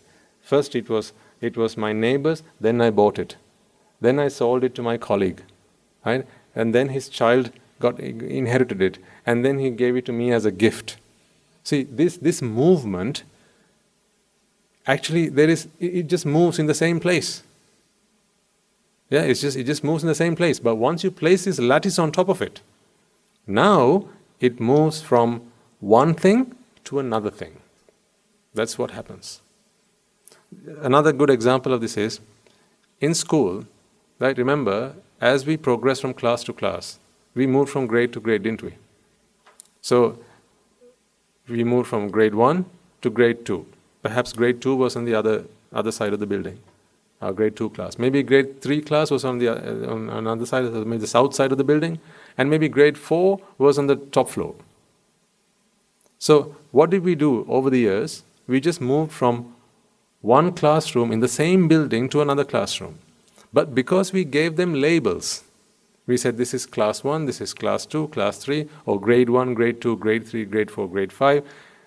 Someone who looks at it from the outside with this label mentality would say we have progressed from one grade to the other. But naturally, nothing of that sort exists. It is all a perceived mentality. That is why it's the lattice mentality. This lattice is placed over it. These are the ownerships. These are the belongings that we have. All because of jati. See, this is jati. Types. Wife types. This is wife type. Then there was mother type. Then there's family type. Friend type. Enemy type. Co-worker type. Countryman type. Black type. White type. My type. Their type. All of these are types. These types are all based in ignorance and attachment. What is this ignorance? The ignorance that the types are really there. That is what that ignorance is. What we perceive, we believe is actually there. We don't know that this is a mere perception. That is what ignorance is. That's why ignorance is the ignorance of ignorance. We are ignorant that what we perceive as separation is merely a what? A perception. That is what we are ignorant of. We think that this perception, what we perceive, is actually out there. You think that these flowers are actually here. What you don't know is this is just a manifestation. That is ignorance. But once you understand that this is a mere manifestation, now you know that this is just matter arranged in a certain way, and we call it, what do you call them? Jasmine? Lilies? Water lilies? Water lilies. You call this water lily. That is just an arrangement. But after very soon this is going to wither away, it's going to rot, right? And it's going to go into the soil, and then maybe an earthworm might eat it, right? And then a gecko or a lizard might go and eat the earthworm, right? And then the cat will eat the lizard, right? And then now this is cat. This is your cat. I see the future. This is your cat.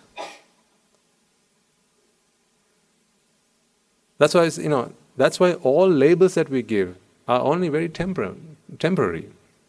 They're very temporary labels. Let's understand that and live. We don't have to stop calling this a pen. Let's call it a pen. But all the while, let's understand that we just perceive this as a pen. It is merely the arrangement that exists in this moment. In any moment it can change. Because that is what anicca is. Manifestations. So do you see, when you have mine and you have others, there is always going to be suffering. Because when good things happen in your world, you are happy.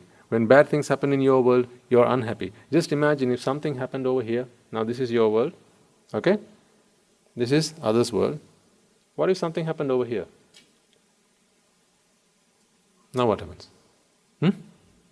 How would that affect you? Did you catch the question? This is your world. This is the other's world. Something happens here. How would that affect you? It won't affect you. Would you be sad or would you be happy? Asking the wrong question, right? Neither is the answer. That is because it is not in the world that you have created. Dukkho Lóké Patiththitá. Jati happens in the mind, and when jati happens, you project this lattice. You project this lattice onto a world in which there is no separation. Imagine when you open your eyes, okay? Have you seen those floaters in your eyes from time to time? You know, like those little worms, you see them floating around. They're called floaters, right? Just imagine when you open your eyes, you see this world separated, okay, and then compartmentalized. So there are men and there are women. Right? There's my family and there's their family. There are neighbors and there are relations and non-relations, non-neighbors, and so on. Just imagine when you open your eyes, you see that. When you close your eyes, it's gone. Such is the projection that you do when your mind is ignorant. What really exists is none of this. There's neither mine, no, not mine.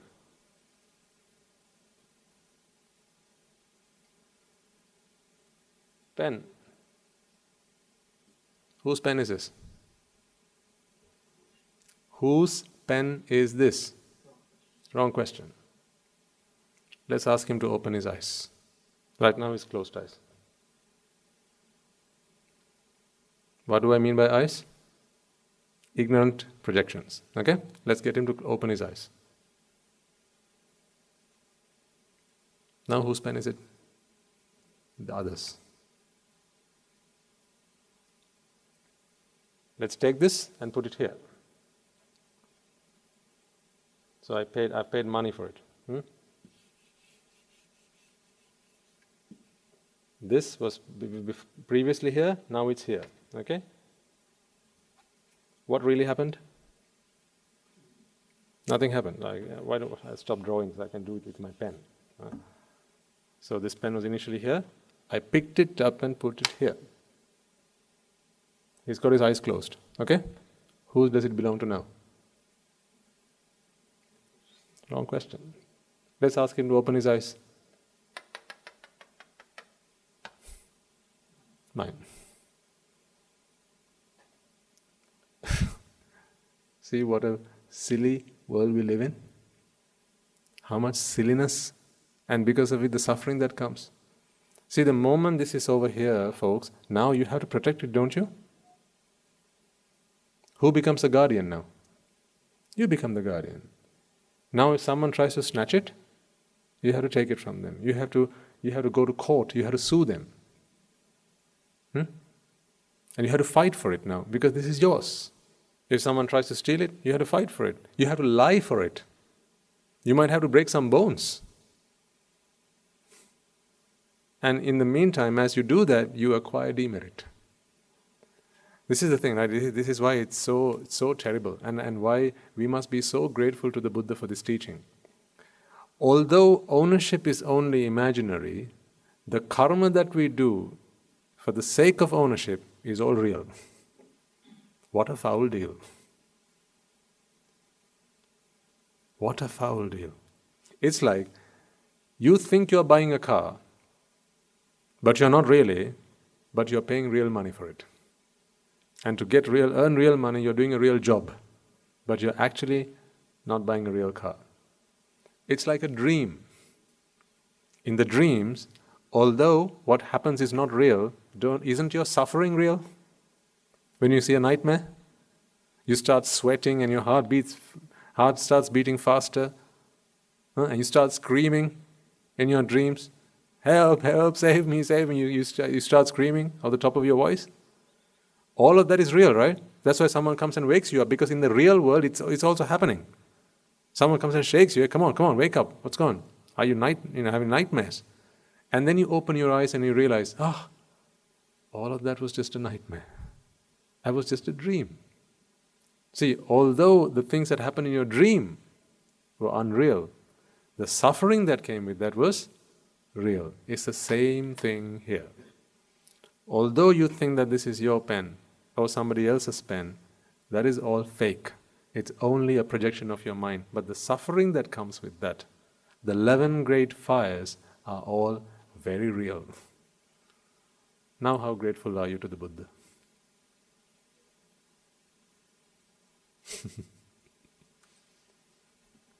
Because he teaches you this. He teaches you, open your eyes, wake up from your dream. Wake up from your dream and realize that this pen wasn't anyone's to begin with. It's not mine, it's not his. So when there is no mine and there is no his, then there is no sense of belonging. When there is no sense of belonging, there's no sense of fear. There's no sense of, the need to protect, the need to preserve, the need to safeguard. That's not there. You do it out of duty, perhaps. I, as a monk, I have certain things I have to protect. But that is because of my duty. I don't suffer because something happens. If you burn this whole place down, I don't suffer. But if I get to know that you're trying to do that, I might come and try and talk sense to you and say, please don't. This place is of much use to a lot of people, so please don't do that. In fact, I might even inform the police, because that is my duty. It's an obligation I have. But burn this place down or turn it upside down, I won't suffer because of that. Suffering is purely because of these projections that the mind makes. See how the truth sets you free? What is the truth? It's neither mine, nor theirs, nor his, nor my wife's, nor my family's, nor my friends, nor my enemies. All of these boxes. That's why it's better to draw them in dotted lines rather than drawing in straight lines. Right? They're all just projections. They're all just projections. And all of these are also manifestations, not just the objects in them. Right? These separations are also manifestations. Hetum paticca sambhuta. What are these manifestations of? Ignorance and attachment. Paticca samuppada is the process that manifests these separations. That is why we say it's a dependent origination of suffering. Or jati. See? Jati, see? This is one jati. This is one type. My family. One type. My enemies. See? This is one type. Where did that dotted line come from? What was the process that manifested that? Yes, dependent origination. Paticca samuppada. Paticca samuppada is the process that manifests that separation. But what about the object in here? That's just manifested. That is not paticca samuppada. That is not the dependent origination of suffering. It is not jati that creates this.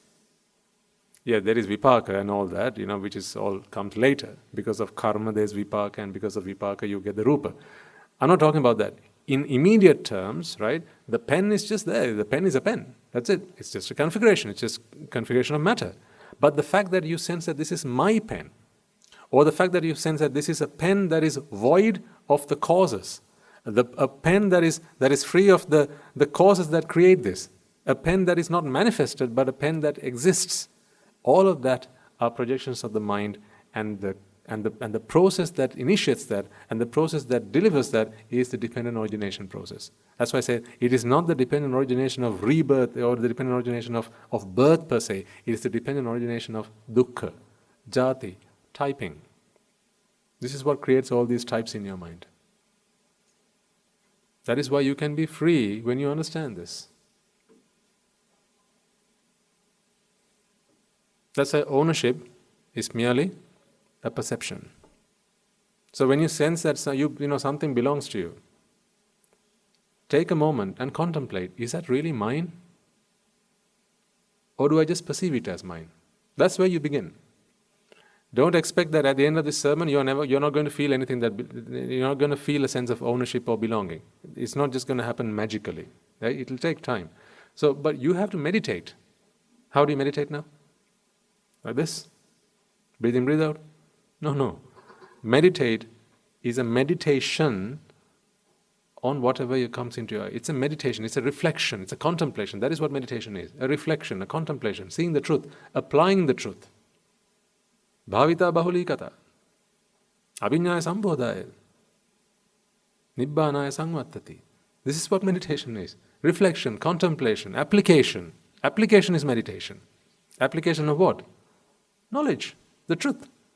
So, if you, for instance, look at if you have a watch on you, have a look at your watch for a second, right? Or something that belongs to you, right? Have a look at it and ask yourself, do I feel that this is mine? You can do it right now, right? Look at something that belongs to you and ask yourself the question, do I feel that this is mine? If you do, realize that there is a problem first. Because I've just explained to you how things cannot be yours. You only perceive them as yours. So first of all, accept and acknowledge that it is a mere perception. First come to that understanding. It's a perception. There's a perception that's going on in this mind that this object belongs to me. Say you're looking at your children. Maybe you're looking at your wife. Maybe you're looking at your house, your phone, the chair you're sat on, maybe your clothes, your hands, your fingers, your fingernails, whatever, parts of your body. And you perceive that they are yours. The first stop is understand it's a perception. If you can get that far, that's a real victory in itself. Just the understanding that this is a perception. What is a perception? A perception is what the mind perceives. What do minds do? They perceive. That's what minds do. So perceptions can be true and they can be false. Remember the videos we watched a long time ago? Right? Those, they were almost comical videos. Like the wife comes home and the husband is preparing a meal for the wife. Right? And then I think they're making some tomato puree or something and the cat jumps on it. And then the cat topples the container and now the husband picks up the cat with a knife in his hand and the wife walks in through the door. and there's something that looks like blood. So what does the wife think? He has just killed the cat. Remember that? Yeah. So again, perception. Because the mind is capable of perceiving both true and falsehood. Because perceiving doesn't always have to be the truth. Perceiving can also happen with falsehood. Because it's just perception. So when you perceive that something belongs to you, right from all this to anything outside, your body is also part here. Okay? When you perceive it, recognize that this is a perception. Then, here's what you do next. Ask yourself, how do perceptions happen? What is the cause and effect principle of perception? How do perceptions happen? Someone had asked a question here from last week's sermon. They said, Swaminatha, I now understand that the bodies of the people I associate is just matter. But what about their minds? That was the question that they asked. So again, I understand that the bodies of people that I associate, or my associations is matter, but what about their minds? The problem is you're asking me about their minds and their bodies. That is the thinking that I want you to get out of. It is neither theirs or mine, because this sense of belonging, this sense of ownership is the actual problem itself. So what is the mind then? The mind we've talked about for a long time. Right? When the eye comes into contact with an object, these are the objects. Right? These are the objects. Patavi, Apo, Tejo, Vayu. These are the objects. So when the eye comes into contact with one of these objects, see now I can, through this you can understand the whole thing. This model, right? So there's an object here. The eye sees this object. Now this eye is also not here. Where is his eye? Where is it? Here. Because whose eye is it? It's my eye. Let's not forget that. Because we are all, this is all based in ignorance. The whole thing is based in ignorance. So my eye sees an object. Okay? Let's talk about the Arahant for a second. There are none of these separations. None of these separations. There's an object and there's an eye. Whose eye? No, just eye. An eye. So an object is seen and as a result a chitta is born. Okay? So now I'm trying to explain to you a subtle concept, but I think by now you can all understand it's because we've come all this way. Try and understand, or try and capture from what I'm about to say now. At which point does this lattice mentality appear? It's not there yet. This is what is there right now. There's an object and there's an I. A chitta has just been born. But this chitta is born into a bed that is laden with ignorance. Okay? So the chitta is born, and the chitta's job is to the 5 things: receive, register, recognize, respond, and perceive. Right? So perception is the final objective of a chitta. So when this happens in the mind of an arahant, whatever this object is, that object is perceived. So you get this. That's it. Okay? But this is happening in a mind that is cursed with ignorance. What is ignorance? What is the ignorance? The ignorance is that things belong. Things are separate. So when this chitta is born, the first separation that this chitta will experience is I am separate. The chitta actually feels that. I am separate. So as the moment this chitta is born, here's what happens first. Here's what happens first. A line is drawn to separate everything in this world. There's me, and mine, and others. Then the next question is, well, what about this object? Whose is it? What about the I? Whose is it? All of these things start coming now. Because the chitta is now running is running wild, indeed. Yes, it's running in abhisankara mode, right? Safety mode, insane mode, right? It's doing all that. So insanity has now taken place, and with that insanity, hallucinations begin to happen, and now this projection takes place, and therefore now you get the lattice. So this becomes my I, this object. Either I'm saying, yes, and this object can either be my object or somebody else's object. But if this object is pleasurable, if it's down here, then now effort has to be made from here on to pick this up from here and place it here. Who drew the line? The mind itself. Is that a real line? No, it's just a perceived line. So in a perceived separation, objects are moved around in a perceived manner to give the perception that they are separate and I feel happy and I feel good about it. See, what a lie. Yes. Of course. Yeah. I mean, who invented money? Arhants. Money is required so that things of value can be exchanged, right? Because actually at the beginning we didn't have money. We had a bartering system. We exchanged things. Things of value were exchanged. But later on people came to realize, I don't want a sack of rice because that's going to go off in a little while. Why don't I keep something that doesn't go off? So I can use it for later. And then money was invented.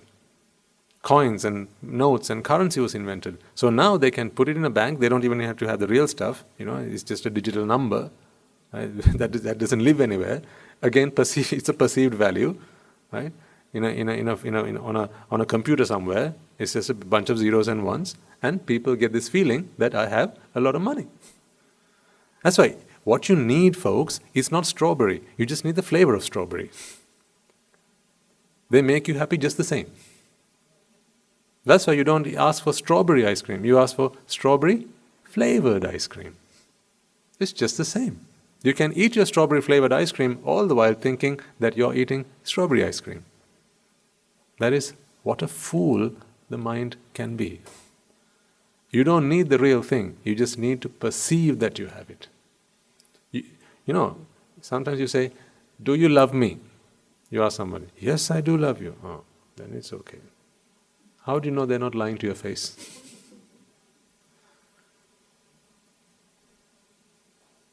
How come you can be cheated? And you'll still be okay with that? When you don't know? As long as you don't know you're being cheated, cheating is okay, is it not? I know that's a terrible question to be asking, but isn't that the truth? Cheating is okay as long as you don't know you're being cheated. Therefore, cheating goes on everywhere. But people just don't know that. And as long as people don't know that, as they say, what I don't know, don't hurt me. What I don't know, don't hurt me. Now, some people, I've heard people having these conversations. Are you going to tell her about it? No, man. I'm not going to tell her. What she doesn't know doesn't hurt her. She's happy, I'm happy, she's also happy, we're all happy, so what's the problem? If I can make two women happy at the same time, better, is it not? And neither of them know that the other one is cheated on. So what's the problem? What's the deal? Because for both of them, all they need is to perceive that I have committed myself to that one person. So what is commitment then? Perception. So what is getting onto a purva then? And holding your fingers like this, tying it together and saying the words, till death do us part. Sorry, I'm not trying to mock, an institution that is considered holy in some faiths, some religions and so on. What I'm just saying is, let's not be childish about this, let's be mature about it and actually begin to understand what's really going on here. Because we can kid ourselves, but the truth of the matter is, people get married to cheaters all the time. Sometimes only 3 years, sometimes 5 years after you got married, had children together, do you learn that they've got children in half of the villages in the country. You don't know this. As long as you don't know you're being cheated on, what's the problem? But then when you get to learn that you were cheated on, you ask them, why did you cheat? Why didn't you tell me? That's the wrong question to be asking, really, because it is only because they weren't informed were they able to live happily. What they're asking is, why didn't you destroy my happiness earlier? You understand what I'm saying? When someone finds out that they were cheated upon, right, they ask the question, if you've been cheating on me for the last 5 years, why didn't you let me know? Why didn't you tell me that you had another affair going on? The simple answer to that is, now that I've told you, how do you feel? You feel terrible, right? That's why I didn't tell you. I don't want to make your life miserable for you. I want you to be happy. That's why I didn't tell you. I'm not advocating any of this, by the way. Right? Cheating's bad, don't do it. It's terrible, right? It can destroy families and it will destroy the person who's cheating, first of all. Right? It's a terrible thing to do. But all that to aside, just taking a purely logical look at it, right, without all the other stuff, it's all perception. You maintain your sanity because you perceive that you've got your family around you, you've got your friends around you, right? You have the things that belong to you. You think your car is yours, therefore you are okay with that. You're happy. You're happy because you think you have a car. No. Collectively, we have agreed to call it your car. If tomorrow they change the laws of the country and they say all cars from here on are confiscated. From here on, all cars belong to the state, so you have to give up. No, it's no longer your car. You can think that you're a rich man and have a lot of money, but the next day, right, if they make an announcement that all currencies are invalidated, the rupee is from here on invalid. We have to start using the Indian rupee, or we have to start using the Australian dollar, or the Singaporean dollar, right? And all rupees, Sri Lankan rupees, are invalid from here on. Someone who thought that they were rich and had, say, 1 billion rupees in their bank account, now what does that make them all of a sudden? Broke. How do they feel from there on? Desperate. So what was it they were feeling up until now? A perception. That is what it is. Your mind is simply a perceiving machine. That's all. Your body is a reconfiguring machine for matter. Your mind is a perceiving machine for objects. That's all it is. So get down from your high horse, right?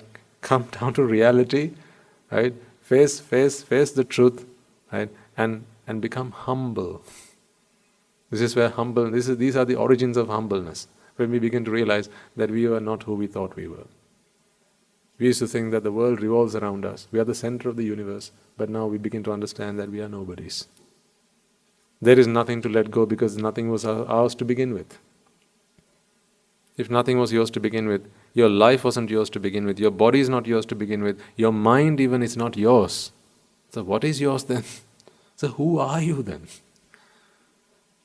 Huh? How do you used to say, don't you know who I am? No, the answer to that should be, no, do you? Do you know who you are? Now you're beginning to understand that I'm actually nobody. Aren't you beginning to understand that? That you are a nobody?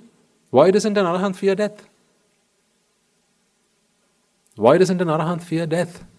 It's because an Arahant understands that the mind is just a machine that perceives. So what?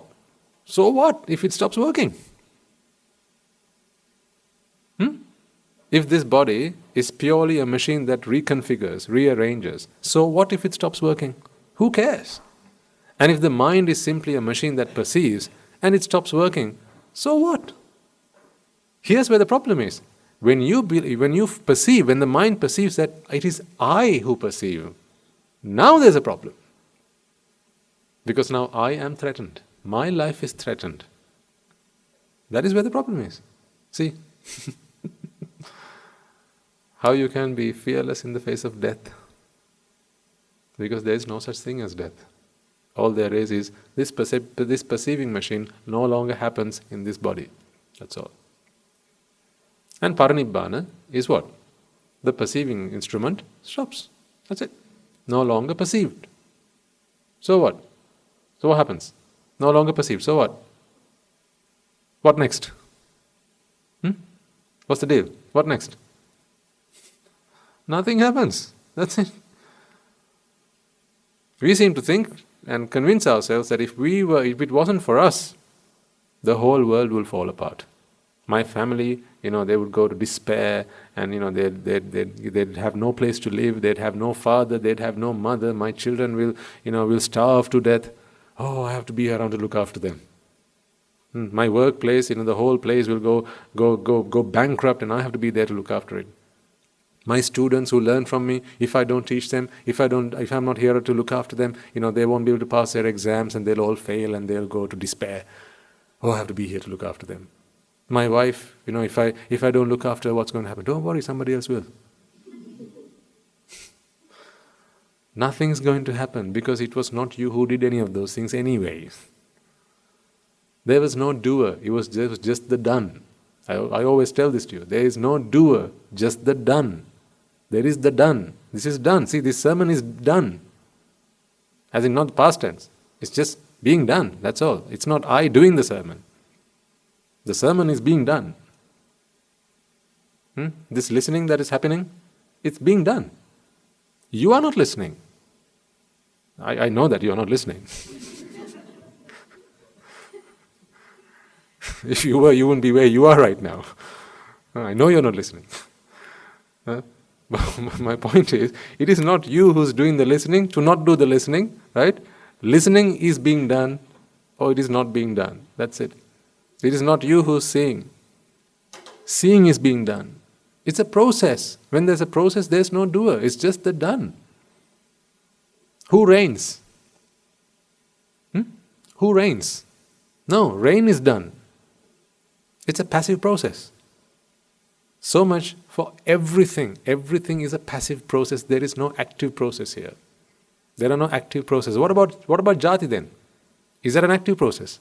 No, that is also a passive process. For as long as ignorance and attachment are there, dependent origination of jati, dependent origination of dukkha, dependent origination of suffering, if you want to call it that. That's what happens. That is also a passive process. There is no doer, just the done. Okay, doer? Just the done, no doer. Make sense? Did you make sense of it? Huh? Did you make sense of it?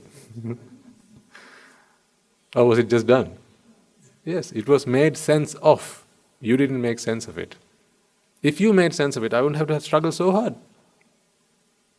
Why so many examples? Why so many sermons? Why so many similes and metaphors? Right? Why so much struggle? Why such a struggle? Why such effort has to go in to make understand? It is because it's when all those causes come together will understanding manifest.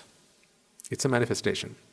What we are trying to do here is to keep, turning those knobs, turning those wheels up and down, turning those dials up and down, trying to create the environment whereby at one moment in your minds you go, aha, got it.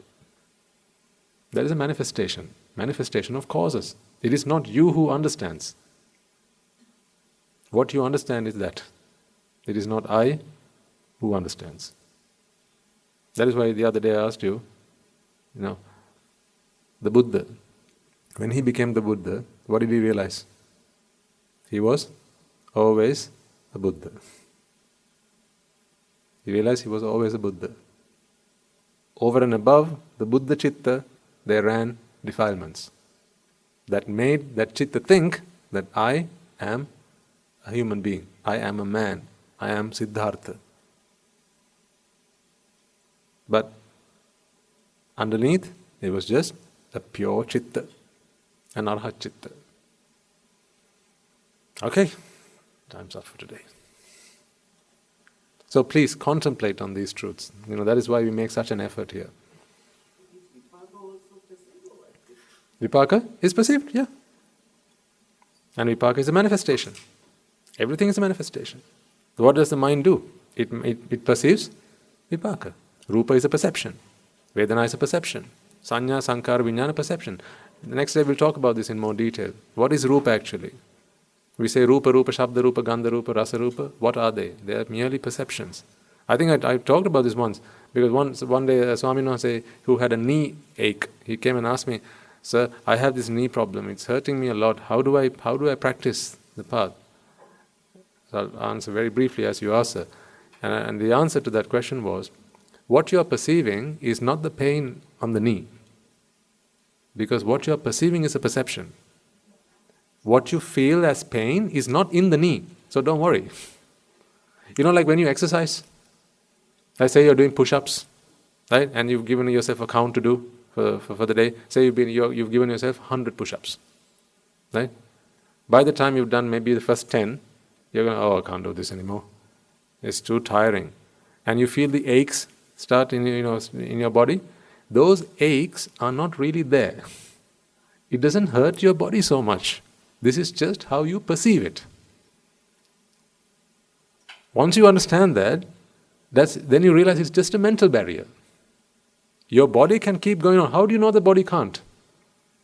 The body will stop. Because it's a machine. If the body can't, it will stop. But this pain that you sense, it's a perception. This, when you slap yourself, okay, that is how that stimulus is perceived. What your hand perceived was not that. It didn't perceive that at all. That pain was not perceived there. It was simply the mind interpreting the slap. So you know how to feel when you do that? This feeling, this sensation is just the mental perception of a slap. It is not the slap itself. When a mosquito bites you and the itch, that is not what an itch feels like. That is not what an itch is like. It is what an itch feels like. In other words, it is your mind perceiving it. So it's not really out there. If you held a candle to your palm and the heat, that is not what it is really like. It's only what it is perceived like. More on that another day. I can see confused faces all around the room. I don't want to rush through it, so we'll talk about it next week. All right. We have a blood donation campaign today, as you may know. So today your blood is holy. So you've listened to the Dhamma, right? So whoever is capable and whoever qualifies to donate, you can engage in that meditable deed as well. I was, make a resolve by this meditable deed I do, because it's a giving that you do. You're giving the gift of giving after all, right? For someone to be able to live another day, right? Because how do you know who's going to be the receiver of this donation? It could be a Swami Nuhanse somewhere, and it doesn't have to be a Swami Nuhanse, it could be a lay person. Right? Maybe they are diligent with their practice, they want to attain Nibbana. Right? When you make that offering, that is what you need to think. May this offering help someone to relieve themselves from suffering. Always do that. So then it doesn't matter what it is used for. If they go and throw it down the drain, who cares? That's for them to decide. For us, it is an offering that we do. Ayuvanna Sababala Patibana. That is what. Any offering that you do, think of it in those terms. Ayuvanna Sababala Patibana. Always make it a Dakkineyo. Doesn't just have to be every other Saturday or a Poya day. So when you do the blood donation today, right, give it wholeheartedly and make a resolve. By this donation that I make, right, may this enable someone on their path to Nibbana. That will be such a powerful resolve for you to make, and that will see you through very well. Matters not what happens to the end product. All right. Let us take a moment then to transfer all the merits that we have acquired today to all those who deserve it. First and foremost, let us remind ourselves how incredibly fortunate we are to be in receipt of the Lord Buddha's teaching, and with immense gratitude towards the bhikkhus and bhikkhunis and upasakas and upasikas who have since time immemorial protected and preserved the sublime teachings of the Buddha, let us pass these merits over to them for having preserved the Dhamma in the form of the Tripitaka, which is available today to study, understand and comprehend the teaching of the Buddha. Let us also take a moment to transfer these merits to the members of the Mahasangha present throughout the world, including the chief prelates of all of the chapters who have dedicated their lives to the noble path and have committed themselves towards the betterment of all sentient beings. Let us not forget that amongst them are the monks and nuns resident in your local temples and nunneries who have always been by your side through thick and thin, come rain or shine. Let us also transfer these merits to my teacher, Guru Swami Nuhanse, as well as all the other monks resident at the monastery and the Anagarika and Anagarika communities attached to the monastery. Let us take a moment to transfer these merits to those who make great efforts to disseminate the teachings of the Buddha, be that by translating these talks, sharing them out with others, or inviting others to join them. And may by the power of these merits, if any of them have been born in the woeful planes, they redeem themselves and be born in the blissful plane. May they abstain from the unmeritorious deeds, fulfill the meritorious deeds, fulfill the noble eightfold path, and may they all attain the supreme bliss of Nibbana. Sadhu, sadhu, sadhu. Let us also take a moment to transfer these merits to the friends of the monastery, to our devotees, who for the sake of merits, to help them on the path to Nibbana, continue to sustain the Mahasangha. This includes everyone from those of you who provide the Mahasangha with shelter, alms, robes and medicines, as well as those who provide for the construction of the monastery, as well as those who pass on their know-how and continue to extend their well wishes. May by the power of these merits they abstain from the unmeritorious deeds, fulfill the meritorious deeds, fulfill the noble eightfold path, and may they all attain the supreme bliss of Nibbana. Sadhu, sadhu, sadhu. Let us also take a moment to transfer these merits to our mothers and fathers, husbands and wives, brothers and sisters, sons and daughters, grandparents, uncles, aunts, cousins, nephews and nieces, our friends, our acquaintances, our employees, and our teachers, and to all who've helped us, supported us and assisted us in any way, shape or form possible and available to them. And may by the power of these merits, if any of them have been poor mental or physical health, which has been an obstacle for them to practice the path, may they all be free from that.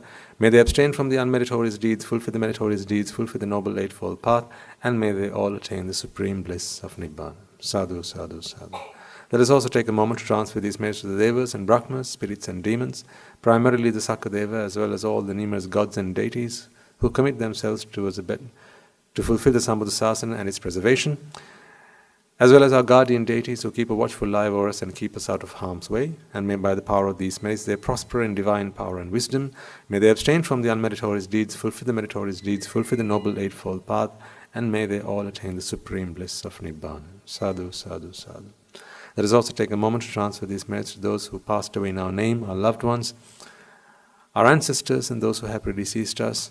May they all rejoice in these merits. Let us also transfer these merits to members of the armed forces as well as the police force who sacrificed their lives to protect the peace and harmony of our nation, as well as those who might have lost their lives in the wars, be they friend or foe.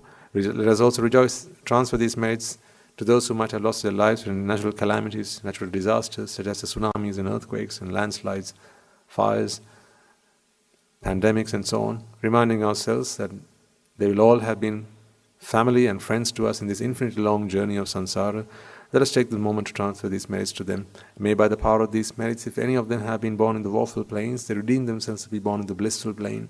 May they abstain from the unmeritorious deeds, fulfill the meritorious deeds, fulfill the noble eightfold path, and may they all attain the supreme bliss of Nibbana. Sadhu, sadhu, sadhu.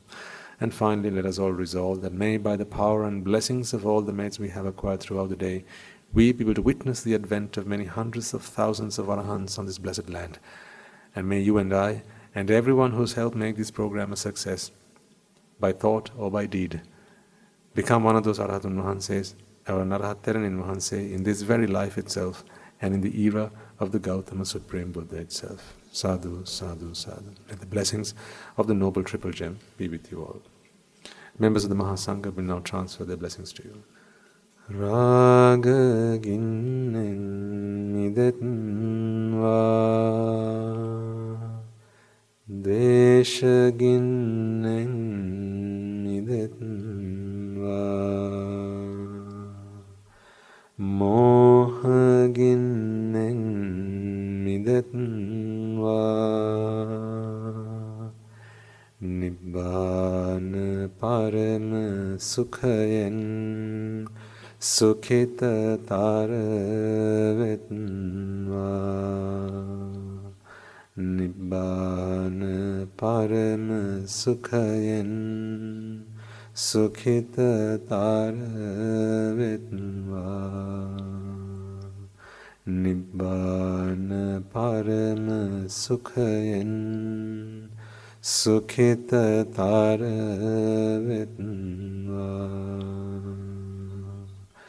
Raga gini niveva